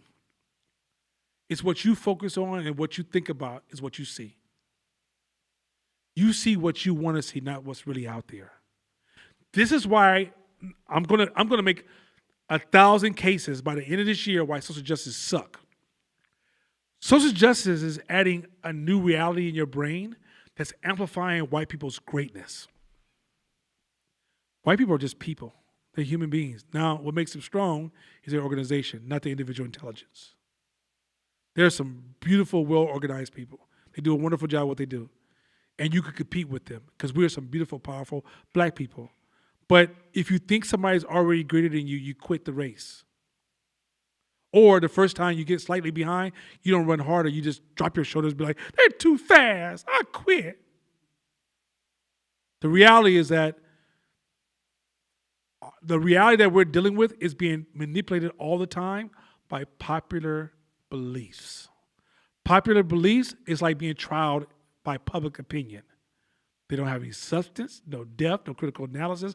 No one's doing second order thinking, which is if this idea was to be planted in society, what would this idea evolve into, and what is the impact of this idea integrating into larger society? No thought behind that.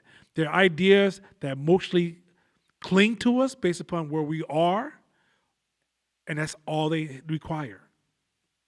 They become socially contagious, and then we echo them back and forth. We even fight each other over them, but ultimately they serve us none. So when you say, Nana, you know I'm a real one. Real one. You feel me? East side all day, real one. You're in a culturescape. I'm hip hop. Culturescape. Now I smoke weed because at the end of the day, you know, but culturescape. You know, out here, I'm out here trying to survive. So, you know, Ungaba Black Power, culturescape, stop it. You old culturescape, old one. When you start labeling yourself with these titles, you're in a culturescape. No, I'm a hardcore Christian. You know, at the end of the day, culturescape. At some point, you have to learn to step outside the culturescape, because what you're saying to me is when you approach me with the title, Nana, can you teach me how to be impactful, how to grow, how to expand, and how to achieve my goals? And at some point, you haven't realized that your culturescape is not giving you that reward. In order for you to achieve that reward, you have to step outside of your beliefs. And when you step outside your beliefs, you're not betraying anybody. That's the other power of the culture. Culture makes us feel like when we step outside that belief, we're no longer aligning with the herd. I'm not advocating. What's that black chick, Republican chick that be like dogging black people? What's her name? What's her name? Candace Owens. I'm not talking Candace Owens shit. Where you're looking for, even though Candace Owens actually says some intelligent shit sometimes, but the people, yeah, she's mentally crazy, but even crazy people say great shit. She's mentally hurt. She's dealing with mental health issues. When you study mental health, you say, okay, I can see it. It's no reason for you to throw mud in somebody's face, even if they deserve it, because you're not going to get the response you need. So her desire to agitate people is her mental health problem. But that's a different conversation. I'm not suggesting Candace Owens by stepping outside the culturescape. That's what I'm suggesting. I'm saying If you want better for a culture, sometimes not doing what the culture does. Sometimes, if you look at any powerful business, it stepped outside of the culturescape. Apple stepped outside of the culturescape. The iPad was literally saying, look, what if we did it this way?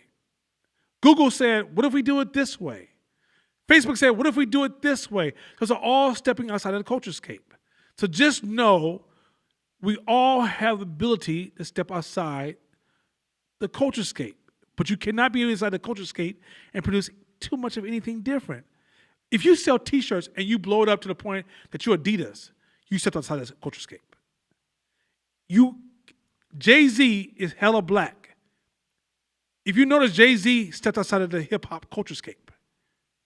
The new hip-hop culturescape that's gaining momentum at the bottom is violent as fuck. It's violent. I don't know if you guys are paying attention to the new guys coming up. It's violent, and they're praising the drug game, the violent game to the next level, right? Jay-Z said, nah, it's not what I want to do. That doesn't make any sense. And what he soared to the next level. Dr. Dre, outside of the culturescape. Once you guys understand this rule that if you want to build something, you have to learn to step outside. It doesn't mean that you divorce culture. It doesn't mean that you devalue culture. And for some people, they need to stay in the culturescape. Some people just need to stay in the fucking culture. Like, some people are so low in their development, if you take away that religion, they might become that other person. Or they may commit suicide. So this is a choice you make as an entrepreneur, not something you need to go out and evangelize to everybody.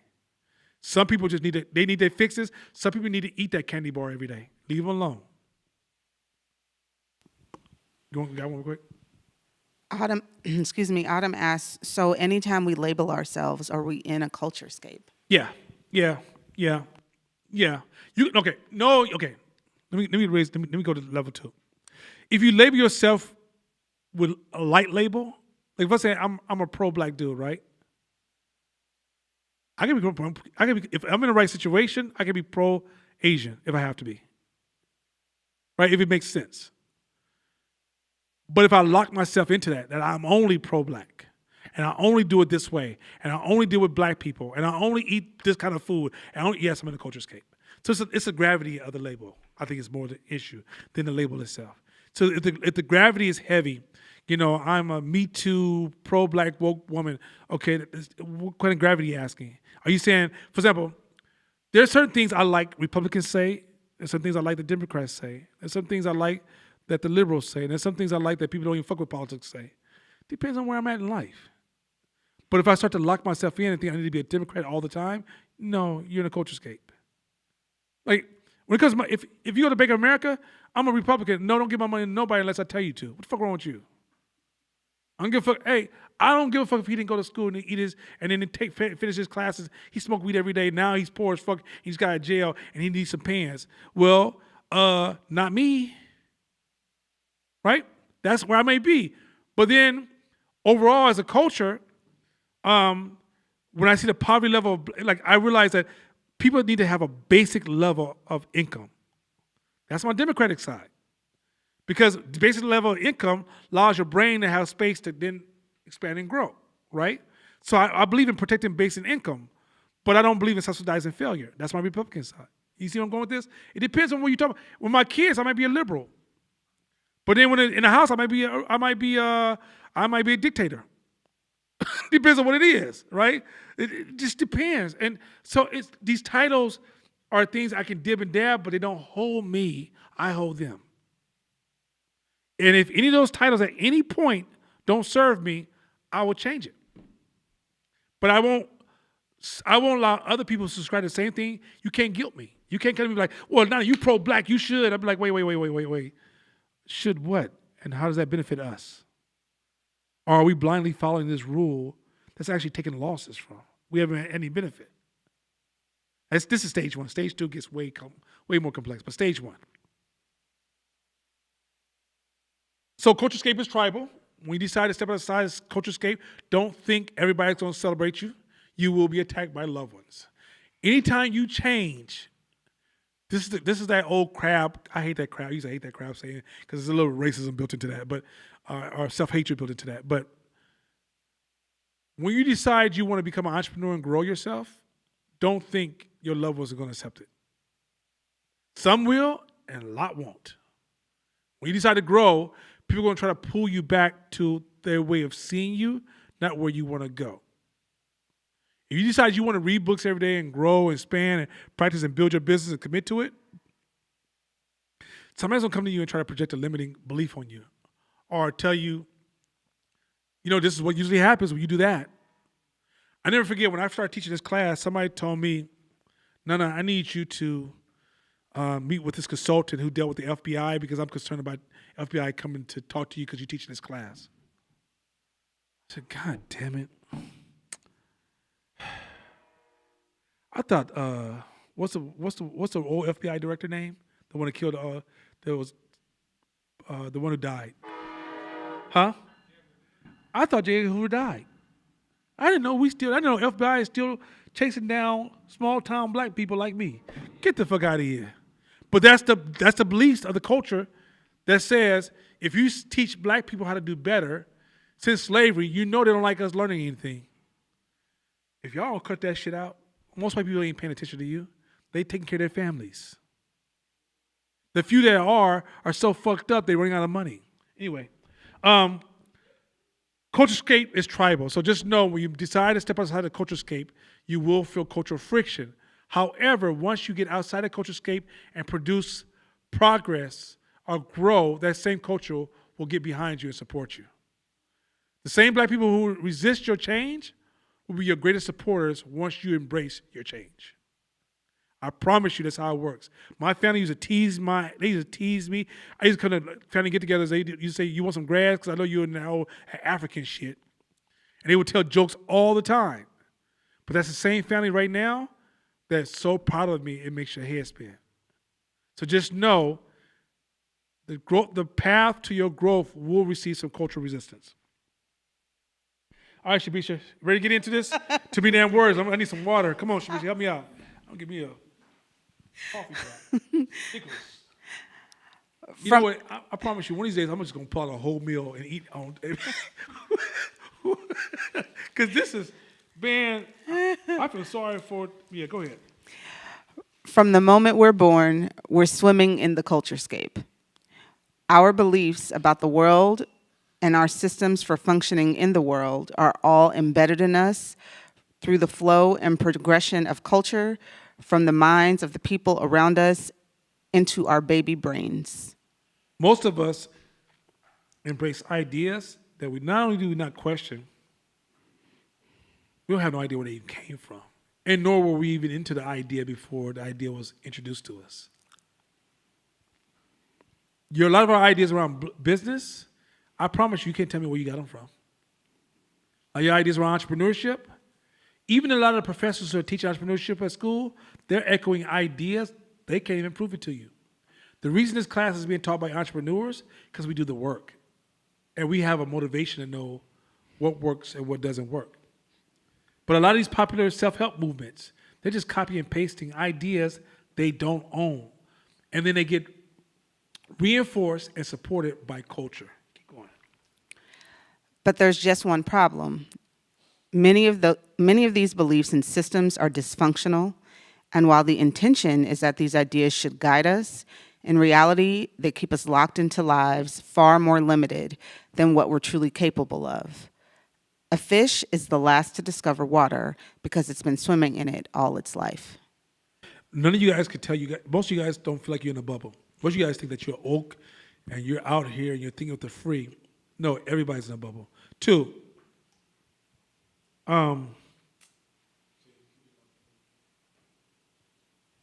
of the ways you know you're in a bubble is certain conversations you can't have.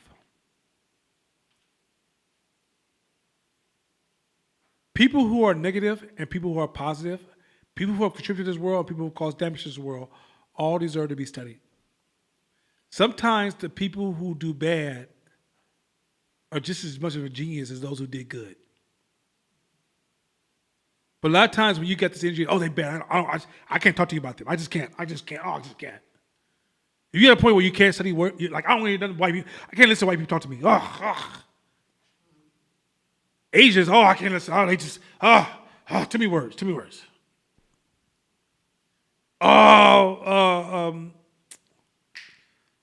What do you call Middle Eastern Jews? What do you call you guys? Semitic.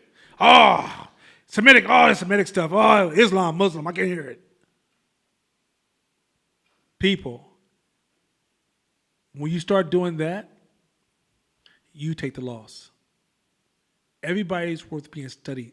The more you learn to study a broader subjects, broader choices, be more curious, you'll see more problems before they hit the ground. You'll see the bum before it lands. Too many of you only experience the bum once it lands because your studies are too narrow. Life ain't. One of the things I can't stand about modern day society, we're playing. Society's driving this model, this methodology of good and bad, good and bad. Oh, that's good, that's bad. That's how we judge. That's the most stupidest way to judge humans. Human beings are a combination of good and bad. It's more in our intent to be more good than bad. But the bad is just as relevant as the good. In order for the FBI to control crime, they had to accept that criminals were smart. When they saw criminals as being stupid, they couldn't catch them. The only way FBI could catch a criminal, they had to accept, damn, criminals are geniuses. This allowed them to catch them. Real officers or FBI members realize crime will never end. It's a part of life. It's a part of life. Racism, being prejudiced will never end. It's a part of life. If you accept that, the next thing is, now what? Where you go with this now? You get where I'm going with this? You guys got to learn to see that it's all part of life. Go have a daughter tomorrow and believe that all men are good. You know you're not. You know, even though everybody in that house is smiling, all the uncles, somebody in that house you may not trust. And that's right. You may build certain limitations on what that daughter of yours can do because the possibilities, because you accept it to be true. The one who's victimized is the one who denies the truth of it. The reality is this. The world is meant to have a certain. There will always be prostitutes. There will always be a drug dealer.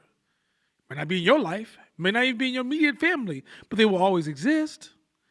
The goal of society is to control the margins, not to cut it off. My argument last year at the end of the year was removing kingpins was highly destructive to poor communities. What do you mean? Well, what a kingpin did was they kept order and structure with drug dealers, and one of the rules of order and structure is don't hit a square. If that man goes to work every day, don't you touch that square. If that man's with his family, don't touch him. They would also control, like for example, if organized crime was strong, you would not see these smash and grabs because that would disrupt their business. But if you take off all the top guys, guess who's left to run the business? All the dummies, all the undisciplined, dumbass, egotistical, narcissistic, grandiosity-ass criminals. And guess what that means? Innocent people get caught in the crossfire. You guys have to start to learn, like in business, the absolute sometimes is unrealistic. It's not realistic. Last line, last part. Similarly, few people discover how pervasive and powerful the secondary world of our culturescape really is. We are not as independent and free-thinking as we'd like to think we are. And that's why I don't like the social justice movement. It implies we're free thinking. We're not. We are connected, we're tied, we're obligated. In our minds, we could think we're greater than life. We could think we are life. If you guys ever get a chance, go look at the size of the earth in a universe and see how small it is and how many planets there really are. And then how small a human being is to that equation. And then realize that you're going to die. You don't get to live forever. And it's proven that in the rules of succession, that rarely do kids keep the same momentum that you built. So a lot of these ideas we have is not properly aligned with the true rhythm of life. So we're overvaluing things that don't really matter, or things we don't control.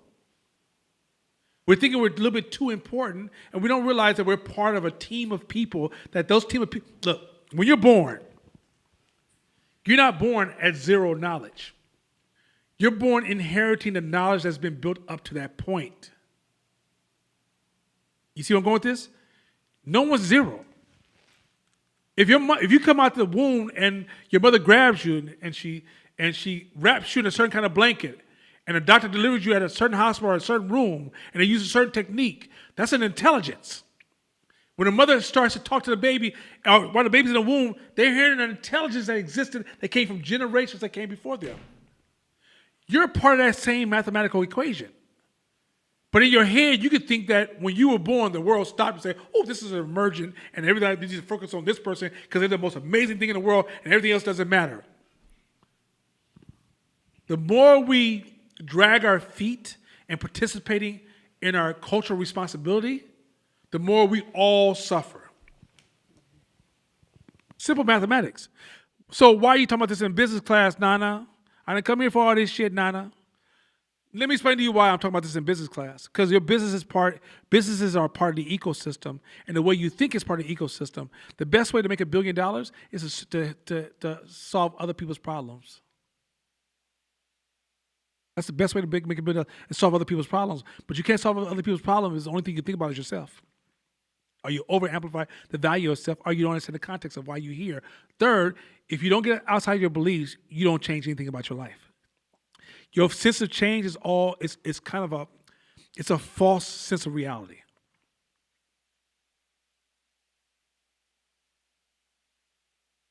Misha, go ahead. You keep going. I'm gonna keep Just okay. get my candy and my water. Okay. Absolute truth is fact-based. Culturescape is opinion-based and agreement-based. Although both are in your head, it is very, very real. Your brain can't tell the difference between opinion-based and fact-based unless you take time to learn that.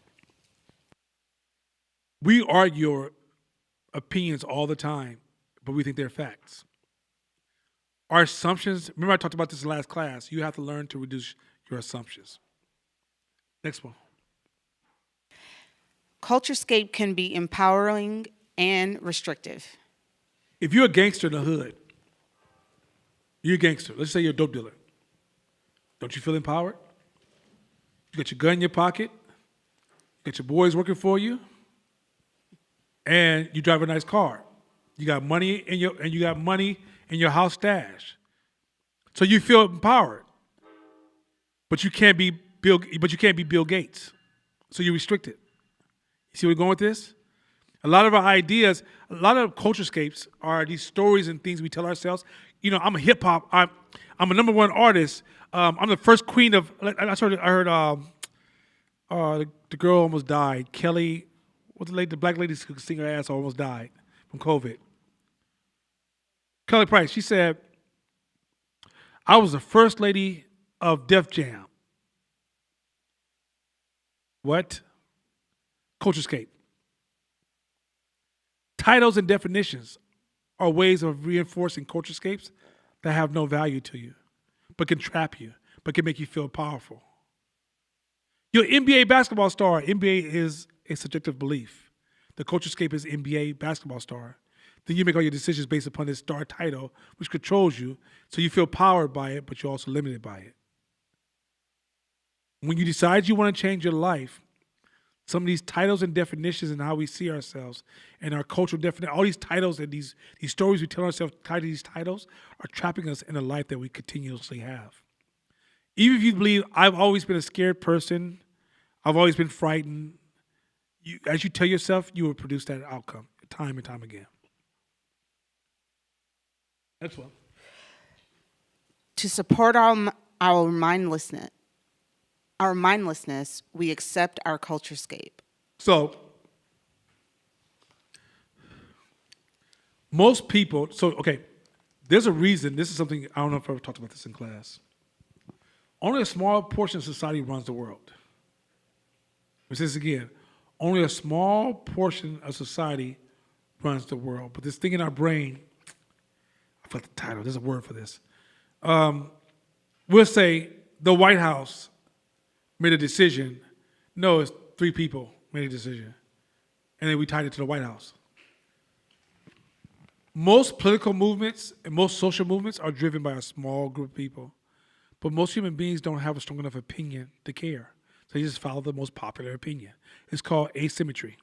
So again, most people, God, I want the other word to come back to me. Most people don't carry a strong opinion. Why? Because most people are on autopilot. We do what we do every day, and we don't think about a lot of shit. That's what most human beings do, period, all races. So the reason a small group of people are able to influence us is because they are the most committed to their opinion. They echo it with the most strength. A lot of times they're depressed. And a lot of times they will carry the most vocal undertones. And so at the end of the day, we go, that sounds good to me. We ride with it. A lot of people say, you need to be this, and this is so important. And that strong opinion person drives everybody in that neighborhood to go in a certain direction. And then after a while, we start echoing each other and start controlling each other. But we realize none of us own it because most of us, we walk around on autopilot.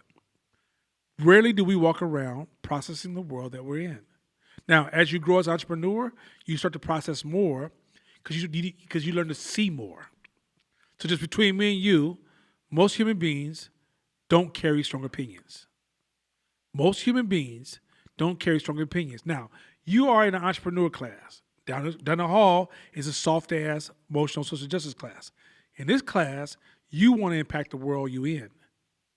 So you need to be aware that the autopilot thing is a thing so you can learn to not stay in autopilot. Sometimes you will be on autopilot, but can you come out of it? Do you understand that? That's almost like constantly being an autopilot is like having a farm full of vegetables and starving. It's all that free time you could be using to like be self-aware, be aware of the world, processing ideas, processing things you experience. But instead, you just like gotta take care of this. Hey, you read that book, man. I didn't have time for all that. Man, I tried to get to it, man. I gotta take care of this. I take care of that. Take care of this. I take care of that. Take care of this. I take care of that. You're an autopilot. Most human beings are on autopilot, and that's the reason we get tangled in these lifestyles that fucking suck. Because you're on autopilot. People come around you with strong opinions. They give you suggestions. They sell to you better solutions. You adopt a combination and compound all those better solutions, and now you have a life you don't even want, but you have to serve. He's ate up all your resources. He's eating up your time. You form these relationships around all these suggestions to you because you didn't have an opinion for yourself. Next one. These rules are a tweak in history and made up by people no smarter than you. So, this is good and bad. This is where me and him I can challenge this point. I'm gonna go both sides. Yes, everything should be questioned because it came from people no different than you. I'm old enough to know that there's trends that were started by somebody who was just popular entertainer. The next generation says facts. That's facts. The whole marijuana industry in black community is built upon popular ideas that are now facts. Facts. That's fact, brother. That's fact. That's what it is. And if everybody in that room, like let's say you go to a barbershop or go to a get-together, and somebody echoes a bad idea, and then everybody in that room says facts, it's called myopia. Facts. Your brain says, okay, that's what it is. That's the end of that thought. Now it tries to work within that fact, producing the outcome of that production is predictable. In order for you to produce something different, you have to be able to say, why is that a fact? Can we prove it? Can we prove that's a fact? I'm gonna share a little higher level thought real quick. Facts, the average human being hangs around no more than 5 people. They're only close to, they're only cool with about 150, maximum 150 people. This is with the brain's mental limitations. And they have no more than 1,500 people names they can remember. 1,500 people. In a nation of 350 million people. This is how the bubble's formed. So a lot of times, your fact could be 5 to 150 people. The rest of the world could believe something else. But your 5 to 150 could believe this idea here. And if that trend that came into existence before you were born, so before you were born, we would be like, that's just stupid. But then let's say a famous entertainer makes this shit popular through social contagion because he announces it. It's facts, it's facts. I'm telling you, this shit's real. Man, Indians smoke weed. Shit, what you saying, huh?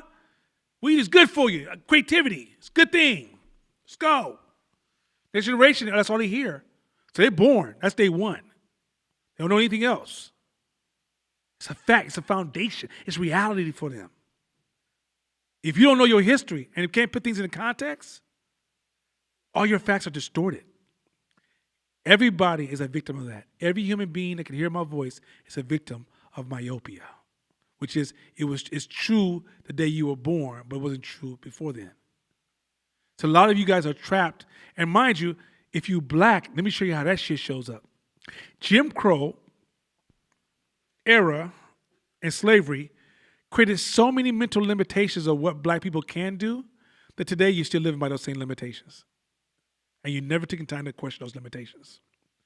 Let me share this cool story I shared with the class last year. Booker T. Washington was sitting with his mother when slavery ended. And when the slaves received word slavery ended, all the slaves started to celebrate. The white people would sit on their porch like, why are these slaves celebrating?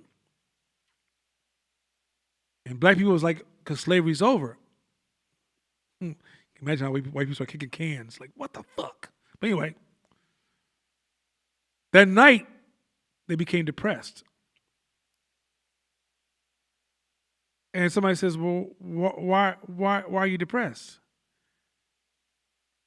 Booker T. Washington said, because we don't know what freedom is. I would argue in 2022, we've never discussed what is freedom, what does it look like? It's arbitrary for us. It's like vacation, the word I use when I taught the lesson about vacation in class. It's arbitrary. And so a lot of times, a lot of these ideas that we have in our mind are arbitrary ideas that we made we made the vacation, we made going on vacation the destination in our brains. We don't even know how to think about the destination anymore. And so we inherit so many ideas from every generation who was just coping and dealing with shit. And we never said, but does that shit work, y'all? Did anybody do the math on that? Anybody do any insights on that? Anybody run the numbers? We have qualitative data, any quantitative data? Do we have any kind of data at all? Nothing? Just spread popular social proofed opinions. Next one. Once you realize the world you are living in is in your own head, this will put you in the driver's seat. That's the key thing there. Once you realize that you're living, okay, when you first realize that, it's going to be like if somebody dropped you in Dubai for the first time and you grew up in East Oakland and you never seen anything else. You're like, what the fuck is this? Oh shit, they got a pool that goes down how many feet? And they playing chess on the wall. Oh, this shit crazy, right? But that's the beginning of the journey. And that's why I said this is the beginning of the journey. Once you realize that the reality that you're suffering from, look, this is so important because if you run a business and you decide I'm going to sell this phone to the world, and this is why I like this phone, once you realize that's your reality in your head, you need to spend money to figure out why other people in other cultures would buy the same phone. And then can you find that common thread that would pique the number of people? I just need 1 million people to love this phone. So can I find out who are those 1 million people and what's some common things I can build in this phone that will talk to that 1 million people? Now, if a person is let's say there's 350 million people in this world, and a group of people that's not part of your 1 million people say, that phone's ugly. But they're not the person you're aiming towards. It doesn't matter. It only matters the people that you align with their beliefs. But in order for you to discover what those beliefs are, and even to hear them and see them, and when you walk down the street, be like, you're one, and you're one. And oh shit, there's a number. And go online and go, oh, they all went to this concert because it was 10,000 people at this concert, and this person's traveled the United States, and they've seen 2.5 million, and these are the same people I'm looking at. But you won't be able to see those people when you think your world and your beliefs is where everybody needs to align to. You can't see it. You can't see opportunities where when somebody beliefs irritates you, if you align, if you adjust to that belief, it may be that secret potion you need to take your business to the next level. You won't see it because you're too hung up on your beliefs. Your beliefs is the number one, not the number one. It's one of the number one causes, because your emotions is your number one, but it's one of your number one causes to maintaining the life you've had. Meaning you can make $1 million tomorrow and be broke about a couple of years, if not the same day, because your beliefs will put you back in your place. Your beliefs is the dictator of your outcome of your life. If you say you're not happy with your life, I promise you start with your beliefs first, even though your emotions is the most powerful tool. But your beliefs drive your emotions. Go ahead. Culturescape is so strong, so self-reinforcing, that it convinces us that life must unfold in a particular way. So when you have a culture, when you have a strong belief, you're already, okay, the future is totally unpredictable. Every belief system that we have right now cannot predict the future.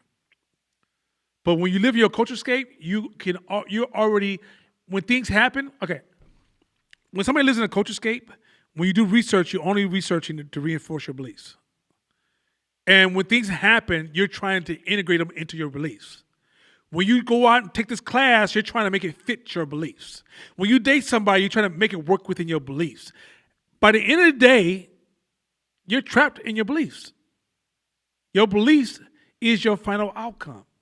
No matter what you do, even when you're trying to be edgy in your beliefs, you still produce the end result. Have you ever met a young person, let's say a young man or a young woman who's extremely nice looking, very, very popular? You say, damn, they're going to go somewhere.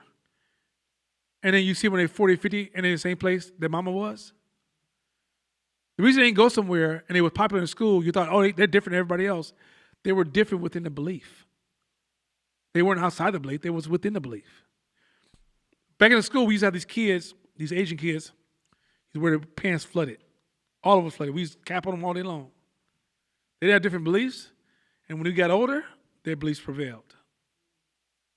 It's one of those things where that's why the gossiping thing, sometimes the person that you dislike the most over here tells you a lot about yourself. Learning about other cultures help you see where you are in your culturescape.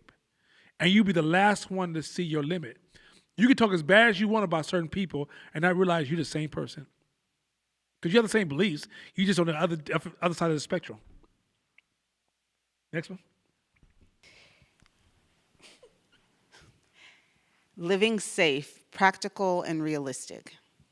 There's no such thing as living safe. Like can you be safe?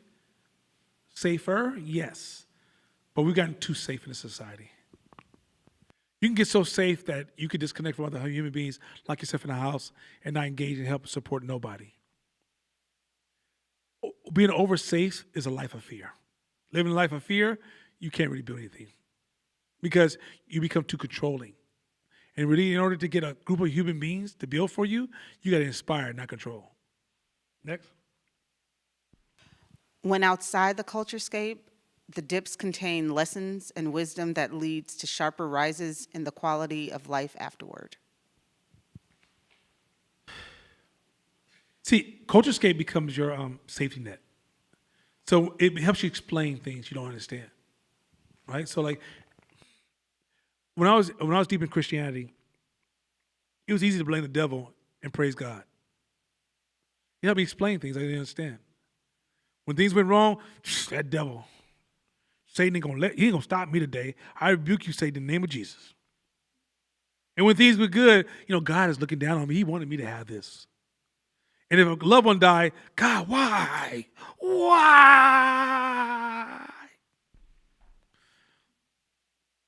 I had to learn to take God out of that conversation. It ain't nothing to do with God. Josh, I know you're Jewish, but just hear me out. Had nothing to do with God at all. That was my belief system projecting onto God what God is to me. Life is too complex, especially if you understand complex adaptive systems. When you start large groups of people, you understand that doesn't even make sense. But if you don't study that, it can make sense. I can get it. But when you're outside that culturescape,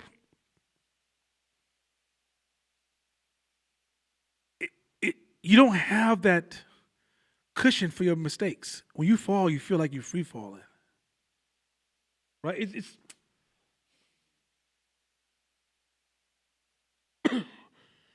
let me share this real quick. When you're outside the culturescape, even when you gain control of it, like I'm gaining control of being outside the culturescape.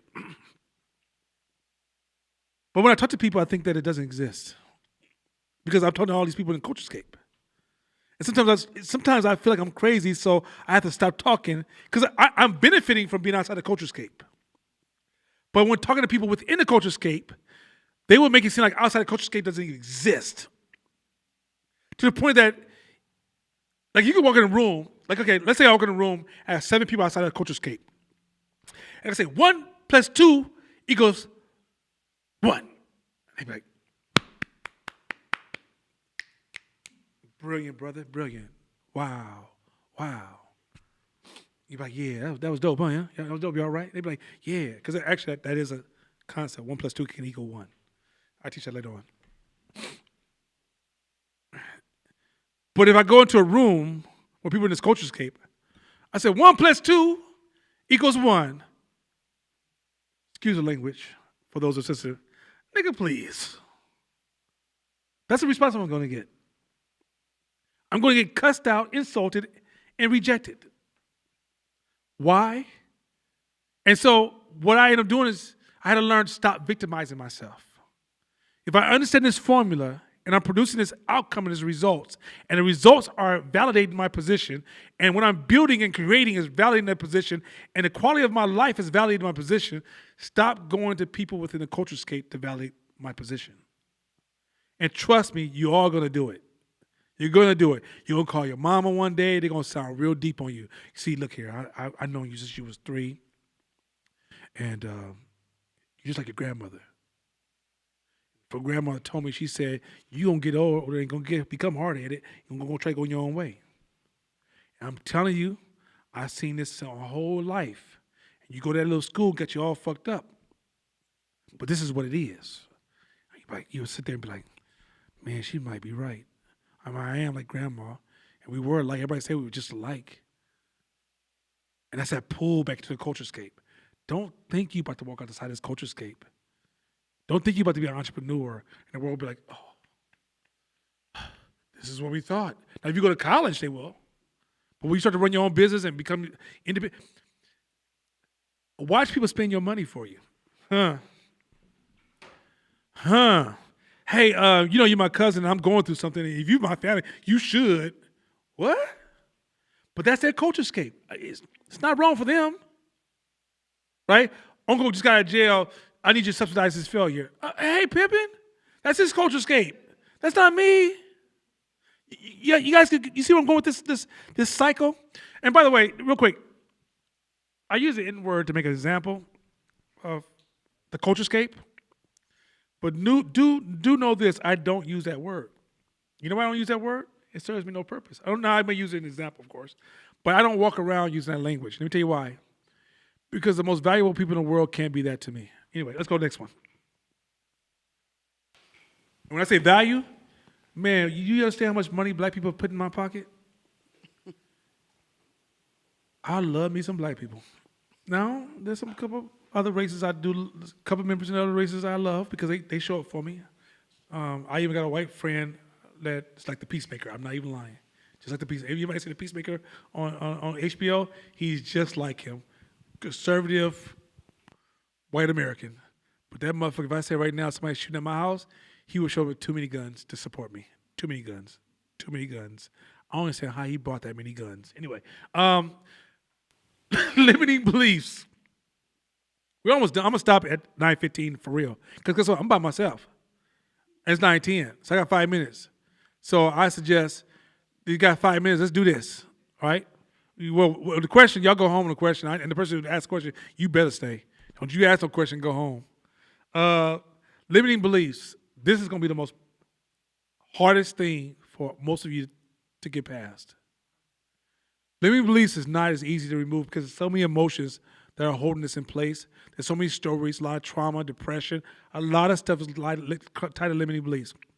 I can't tell you how often people tell me what they can't do, what's not possible, the limits of what is not out there, what white folks won't do, what society won't permit, what my family won't accept, what is hard, what you can't. That word of what you can't do and what's not possible, it sounds so easy because you start saying, oh, I don't say can't. I heard so many stupid ass people tell me that shit. I don't say can't. Limiting beliefs is way beyond the word can't. It's when you show up in life and you really feel there's a limitation of what can and cannot be done. And you're gonna have all these beliefs that suggest to you, if you don't do this, or I must be with this person. If I'm not with this person, this means this. I must do it this way because limiting beliefs can have a positive spin on it. So limiting beliefs, this is gonna come up so many times. It's gonna come up more than social justice. You're gonna hear limiting beliefs so much because you realize, and you're gonna hear when we develop our work group whiteboard and we're talking and discussing. I want you guys to pay attention to how often everybody, all of you, are gonna echo limiting beliefs. It's so quietly distorted. It's so deeply down in the center of who you are. It's not on the surface of your brain. It's not in your conscious mind. It's a subconscious limit that at the end of the day, all the books you're reading with your conscious mind, your subconscious mind is limiting its output. So limiting beliefs, powerful, poisonous, and invisible. Because I got rules. That's that pimp. You know what I'm saying? Back in the days, player, I used to be, you know what I mean? I used to be in that face, and I used to love it. Okay, rules, bullshit rules. He talked about rules that we follow that are bullshit rules. This is a hard one for me to kind of. There are rules in life that we got to say to ourselves, is this a good rule or not rule, bad rule? Without history, we could never know if a rule is a good rule or not, a bad rule.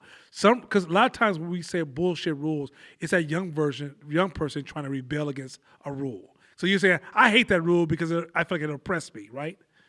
But overall, it's a good rule. Or you may be that new generation thinking this is a good idea, not realizing, no, this rule, if you remove it, it's a slow deterioration because it creates massive chaos, right? Let me say this about rules.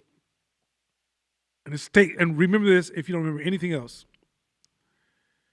A society this large, where everyday people are not trying to kill each other, in human history is rare. Up to 100 years ago, this never existed before.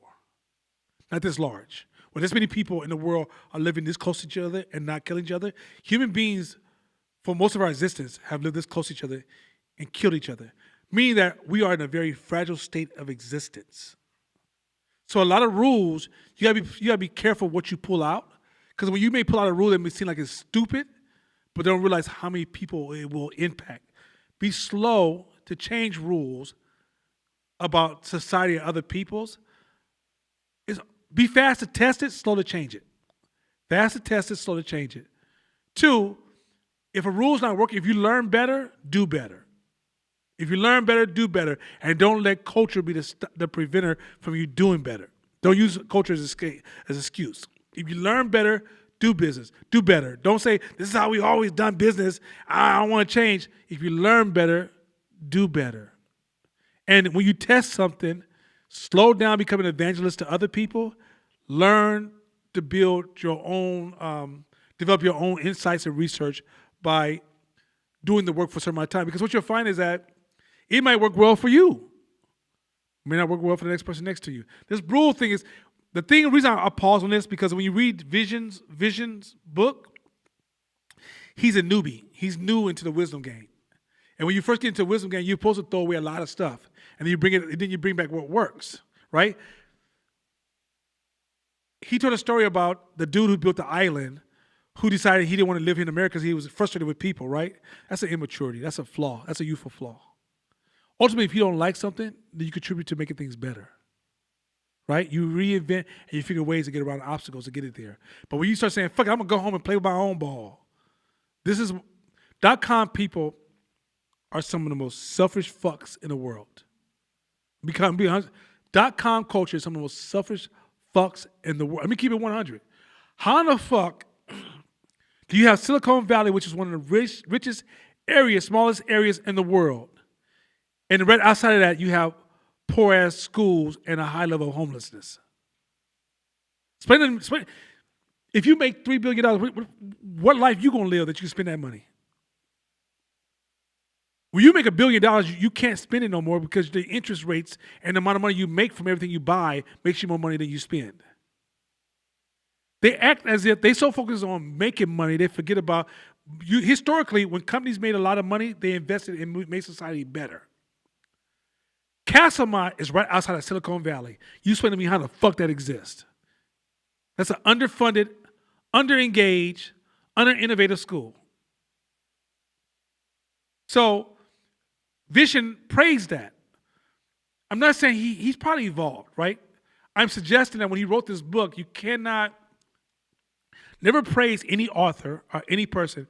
Receive the gift they gave you, and then as you grow, some of it has to fall away.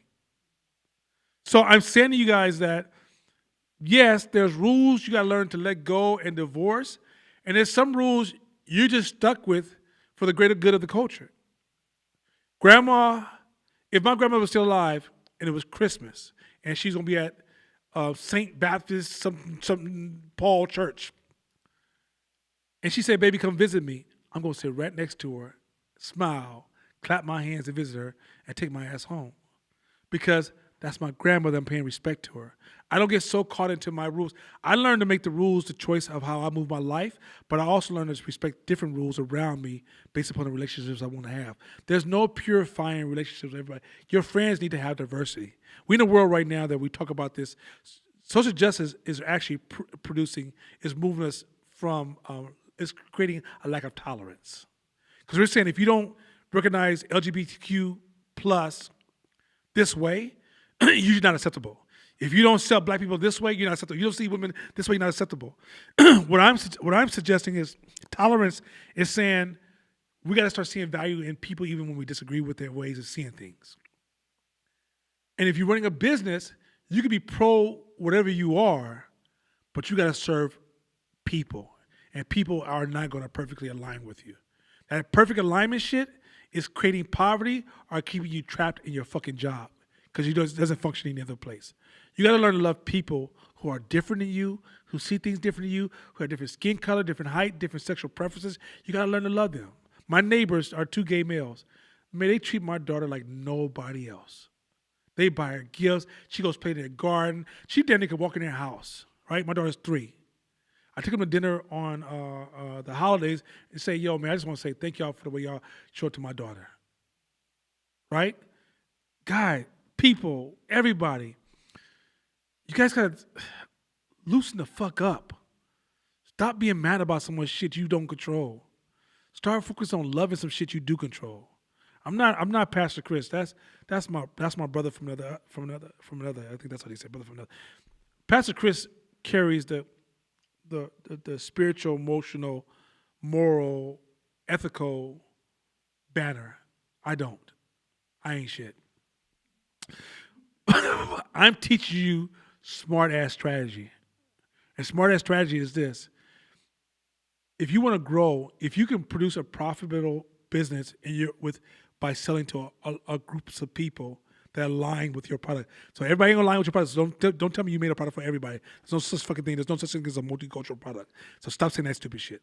But let's say you create this product that speaks to people with different beliefs, but within this same psychographic group of people.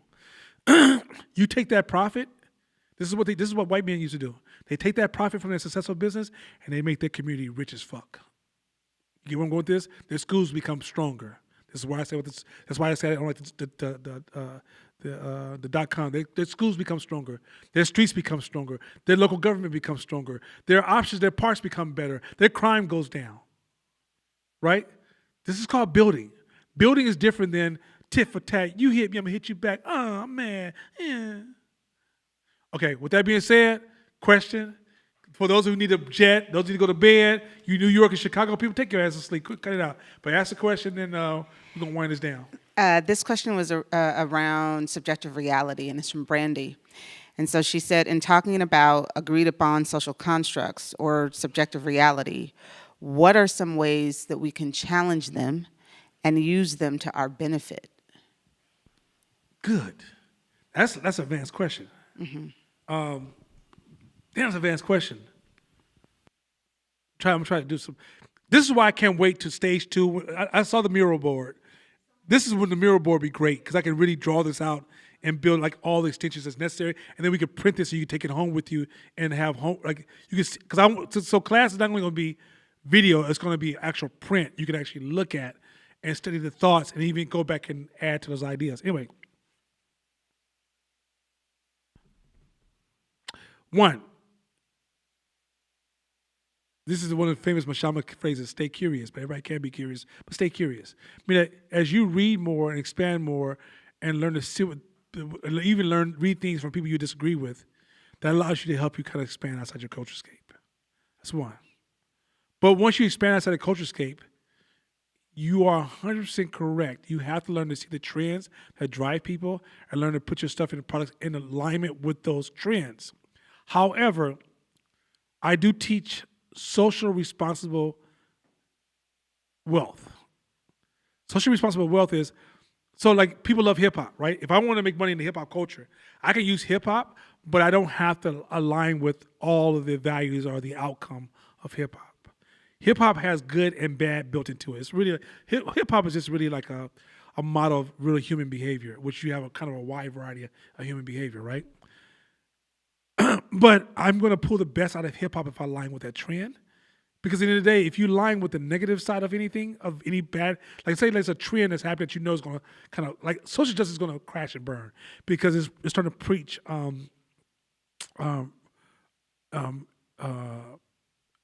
it's starting to challenge tolerance. It's starting to preach inclusion, right? And because of that, it's going to crash and burn because it's too rigid. What it stands for is legitimate. Women, blacks, gays. I hate to tell you this, white males should be included. I know y'all say that's fucked up, but if you think all white people are doing well, you got your limit of how you see the world is fucked up. White people, I would even argue, so white people, Asian, everybody. So justice need to have that included. It's just that the way it's going about it is too restrictive. So if I ran a business, I wouldn't align with the restrictive side. I would align with the cause of caring about people and echoing that, but I would not align myself because I promise you, when social justice gets inside of a business, it slowly becomes a cancer and kills off businesses because it attacks creativity first. And when it attacks creativity, and then it creates tension between employees and it destroys relationships, and then it reduces production and output. So social justice is very, very toxic, where if you increase tolerance and true diversity, real diversity, increases creativity, increases collaboration, and increases output. So true diversity is a business model. It is not a racial repair model. The justification for diversity is it makes a business more powerful and more advanced and more creative, and it allows it to expand at a greater rate. But diversity, as we're talking about it, is destructive. Any more questions? Josh, you okay? I didn't do anything anti-Semitic or anything like that, right? I just want to make sure. I don't want no shit out of you when this microphone's off. Anyway, for the social justice people, I don't really give a fuck how you feel because you need to grow up out of that shit. Come up out of there. I'm not here to make you feel great. I'm here to help you grow. If I offended anybody, anyone, anywhere, I don't give a fuck, one. Because my whole purpose of being here is to make sure you dope. And if you think that everybody that's trying to help you is attacking you, I can't do shit for that. Know that I love everybody that I'm trying to help. Otherwise, I wouldn't be here. This ain't no money for me. Doing this shit right here, this is almost zero-sum game. I mean, money-wise, I make a lot of money with 510 Media. But I'm not happy because schools like Castlemont, black folks are 53% of the homicide rate. My folks in Chicago dying too fast. That shit just got my heart broken. Our kids are killing each other because they broke and hungry right now. I'm broke. Until my people are healthy, I'm broke. And so if you think I'm on this line trying to make money off you, at $35 a month, or the new charge is $50. At $50 a month, you need to do math. That's some broke ass shit. What I'm trying to do is make sure that when my daughter becomes 21, there's a circle of people who are impacting the world that she could plug into and contribute to the world. That's where the fuck I'm going. So with that being said, I go to bed at night, and those of you, I hope you all sleep well. And just remember, tell Josh, if Josh says anything, I'm not anti-Semitic. Peace.